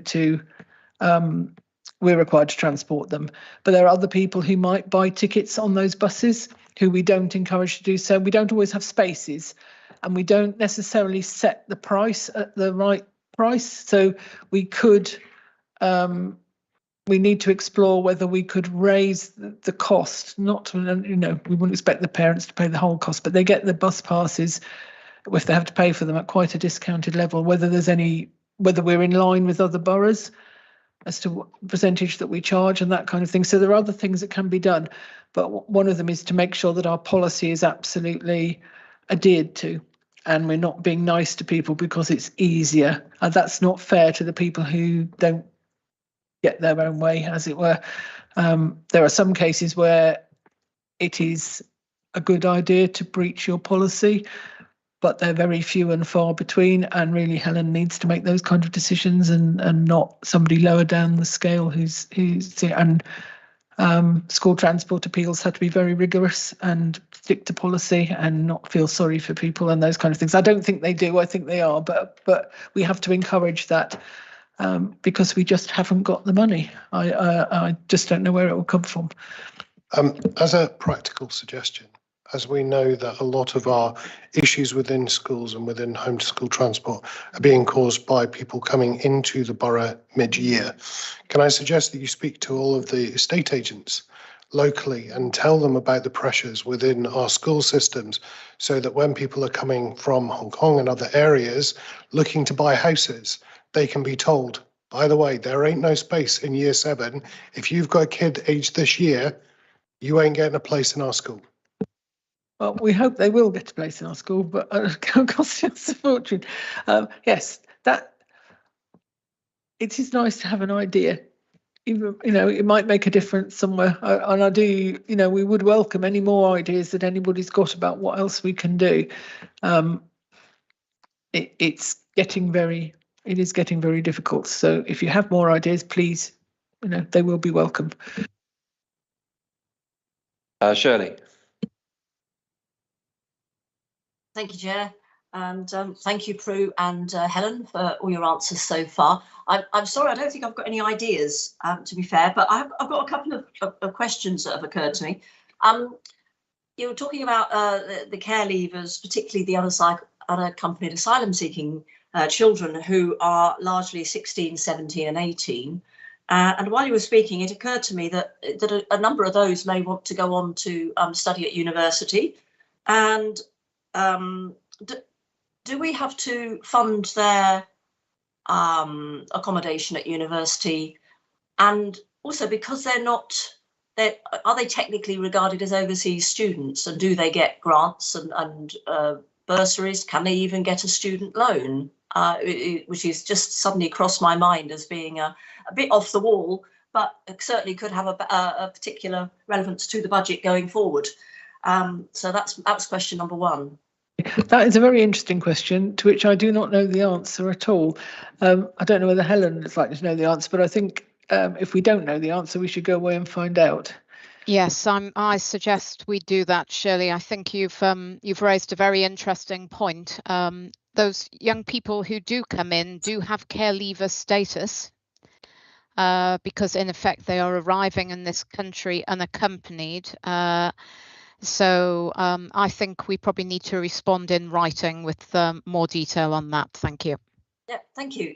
And my second point is about Prue has said a number of times that if we can get more SEND provision in the borough, it will reduce our home to school transport costs. And again, I think that in the long term will happen. But is it not the case that once families tend to have children settled in a SEND school, even if it is a long way out of the borough, they wouldn't want that child disrupted and moved into a new school if they're happy with that school? So we will have some long ongoing homeschool transport costs. So if we get to schools in the borough, it'll be a while before we realise the savings. Is what I'm trying to say. I think it's complicated because we actually have. We have a new school opening in Winnersh in September, and we're looking at the allocations for that school already. And I don't think we'll have any difficulty finding children who want to move. Actually, you're right about. So I'll get Helen to answer in a minute. But I think some parents are not happy that their children have to go so far away, so they will be happier to have them nearer. I think they may be a little bit worried about a new school, whether the provision's going to be okay, and that kind of thing. Just the sorts of things that parents would have in the mainstream school. and other people will be attracted by the fact it's a brand new building with you know new things in it. So I think it's variable, but I'll let Helen answer that. Yes, I agree with what Prue has said. I think it has to be bespoke for the child, and for some parents, it's a real concern that their children are having to do a long journey at the start and at the end of a school day, and they would balance that off against you know, settling into a new school. So I think we'd want to well, we are speaking to individual families about what is right for their child, and I think it would be very attractive to many families to have their children placed more locally. Yeah. Oh, that's encouraging. Thank you. Is that it, Shirley? Yeah, I guess so. Any other Thank you. questions from other members? No, I do have some myself. First one really with regards to educational funding. So you talked about we have funding up to, or have money available for children going up to 18. Is there any consideration for children going up to 19 who remain in the education system? That's too technical for me. I don't know the answer to that. Or are you thinking of children who are care leavers, for example, or children with No, I'm just special talking, needs, or children generally who are under the purvey yourselves? Is, for example, the education system, as far as I'm aware, has budgetary for children doing A levels up to 19 as opposed to 18, so they could do a resit of a year. So I'm just wondering if that's an avenue of actually going to DFE or whatever to say, under this purview, can we have some more money? I think you're touching on a really interesting point about DFE and funding. We know, you know, you've chosen a very specific technical point there, but we know we are not very well funded in terms of the dedicated school grant. We have the third lowest rate of funding in the country. And yeah, we do have clearly educational responsibilities for children with special educational needs over and above the age of 19. But yeah, yeah. I mean, clearly we'd want children to be able to pursue their A-level education. But I can't answer in any more detail than that, I'm afraid. Okay, thank you. Thank you. The other thing mentioned, I think briefly touched, was reduction in staff. That's one of the things we're having to look at. I don't think that's bottomed out yet. So we've got, as you can see there, we've got 2.5 million, and there aren't many places to go. Those efficiencies, we might not get down it. We might decide we can't reduce the staff. And it's very worrying for them, because I think they can all see that we're in a very tight situation. I don't want to do that. I'm pretty sure Helen doesn't want to do it. I don't think it's in the interest of the service, really, on the whole. But we are holding vacancies, for example. So it may be that some people go and are not replaced, or those kinds of things. But at the moment, we just don't know the impact of some things. We don't know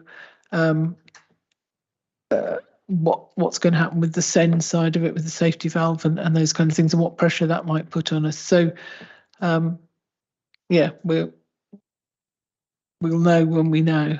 But it's already quite a lean service, so it's not somewhere that I'd be happy to look, really, but it may be forced on us.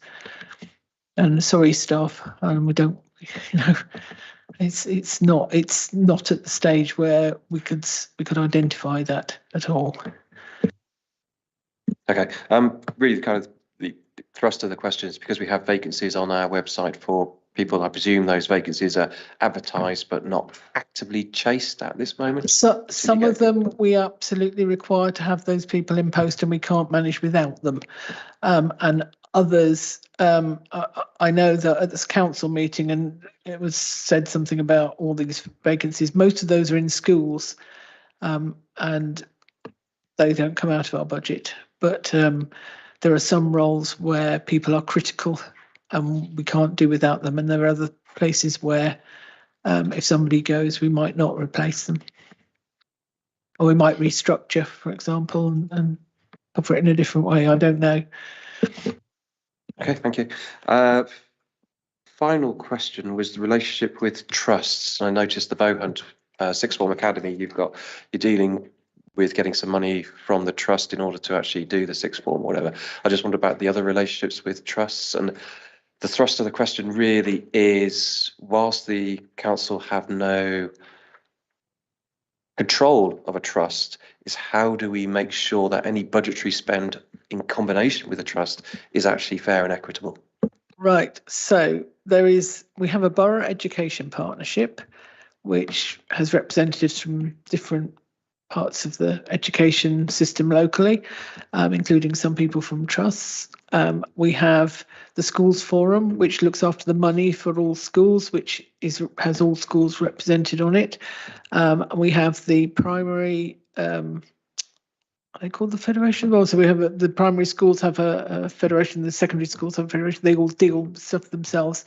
And when it comes to something like Bowhunt, which obviously was started before we became the administration, it's tied up with a legal agreement with the trust to make sure that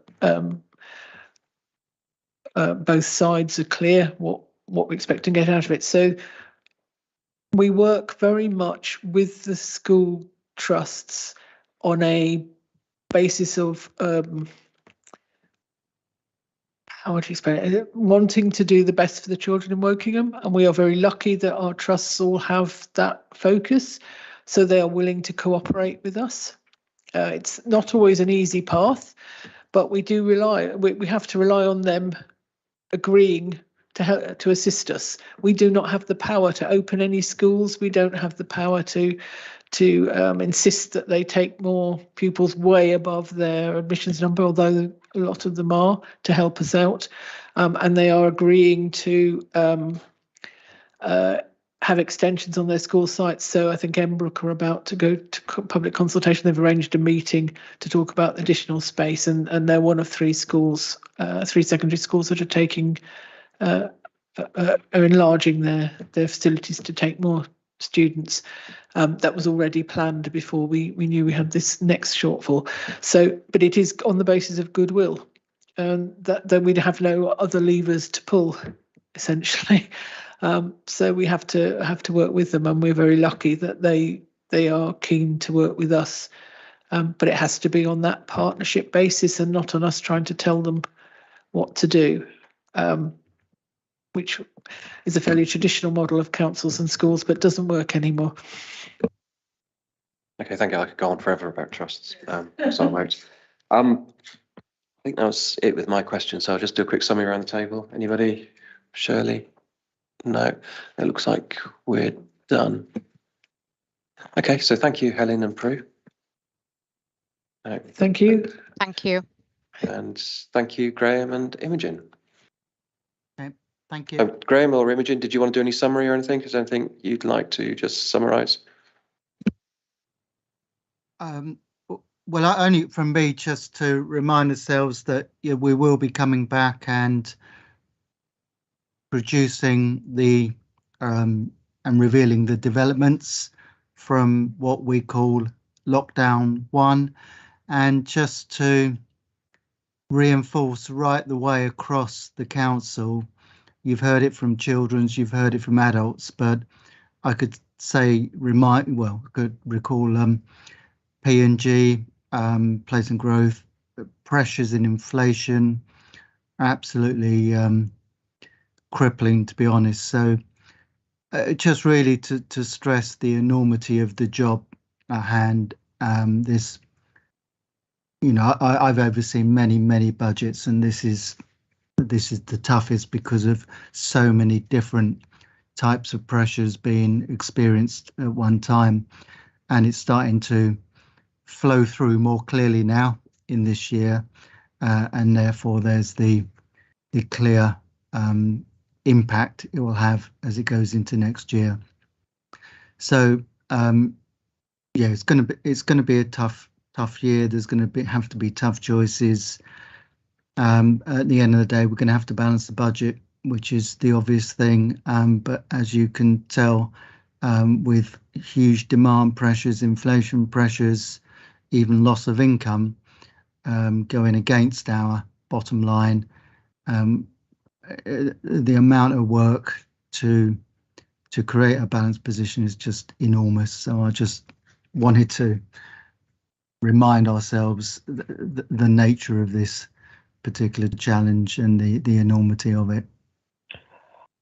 Okay, thank you. Imogen, I think you I just would, yeah, I think I would sort of, you know, backing up what Graham says, we've obviously hit a car crash of events, you know, whether it's COVID or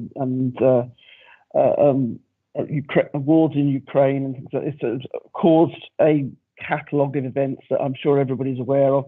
What is happening with us is affecting all councils across the country. Councils everywhere are saying that they're having financial problems and are struggling to balance the books this year. We're probably slightly better off than most, I would say. You know, and what I think we need is we need your support when, you know, people are saying this is terrible, why are we not doing this, that and the other. These are the reasons why. This is why we have to support our children who need funding. We have to support adults who need adult social care. And, you know, we have a social responsibility to do that. And unfortunately, quite a lot of things are going to have to give. So that's kind of my message, really. Okay, thank you very much. So I think the one outstanding action item we had out with this was Helen's going to get back to us with regards to Shirley's question about funding for children entering university. Yes, be interested to see thank what you. that is. Thank you. Okay, thank you. So moving on to the next item, which is the Overview and Scrutiny Committee's working programme, future programme. Yep, if I just quickly run through this, Chair.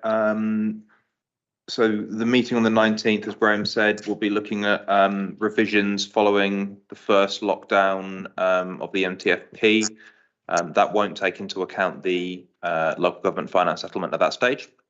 And alongside that, there's an update that was previously requested on the arts and culture strategy. Moving on, 23rd of January, you'll note an additional item, a new item. Narinda came to me and asked if the committee would be interested in looking at the Wokingham drug and alcohol strategy. I ran it by the chair in an email. My suggestion with this, if members are happy to take it on, is this does sort of flow between this committee and health overview and scrutiny. So my suggestion was going to be to invite any members from that committee that aren't on this committee along if they want to for that item. Yep. It's quite a big strategy. I think the intention is to bring it to executive in March, so it'd be a good opportunity to look at quite an important strategy before executives sign that off. Moving on from that, final meeting of the municipal year, it's pretty busy.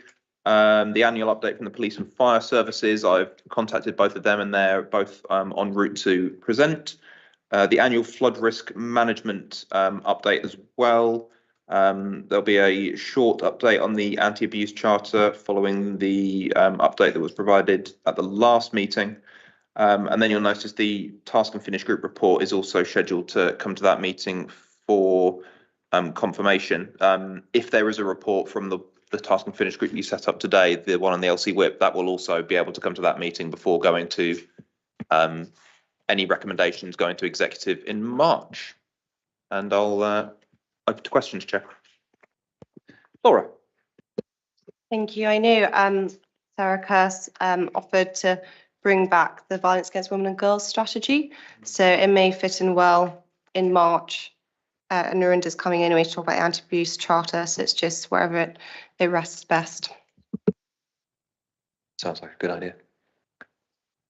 I recall a slightly later date, but I will double check my notes and I'll have a word with Narinda and Sarah, and whichever date's best, we'll bring it to that. Sorry, I'm just looking at the timeline Paul came up with the LC whip. I'm just wondering if March might be a bit too late. So I thought Paul said it was going to executive in March. Was that correct? Drafting. draft in January and then executive in March, PLC work. Yeah, I'm just trying to find dates. He did have it. So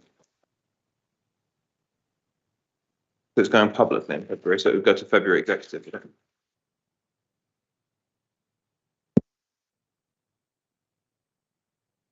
Sorry, I'm just trying to find the dates. It's in here somewhere, so bear with me. Sorry, say that again, Chris? 109.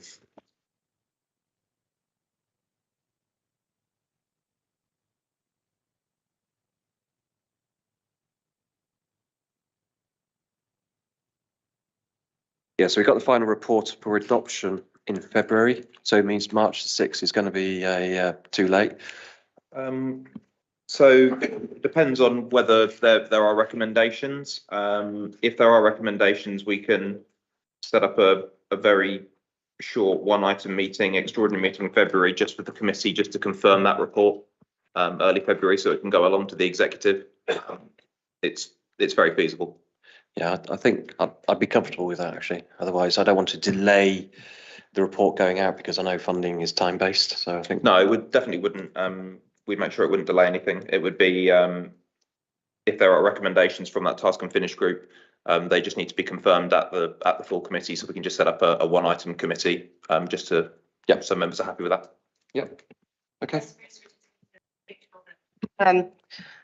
We get it early enough so we can digest it properly, because there'll be a lot of data in it. So it'd just be good to get a steer from Paul and the team as to when we'll get that, and then we can decide on dates of task and finish and make sure we slot in properly. Yep, sounds good.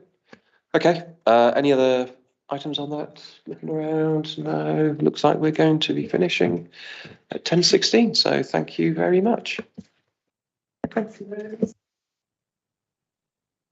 Average. Thank you, Shirley.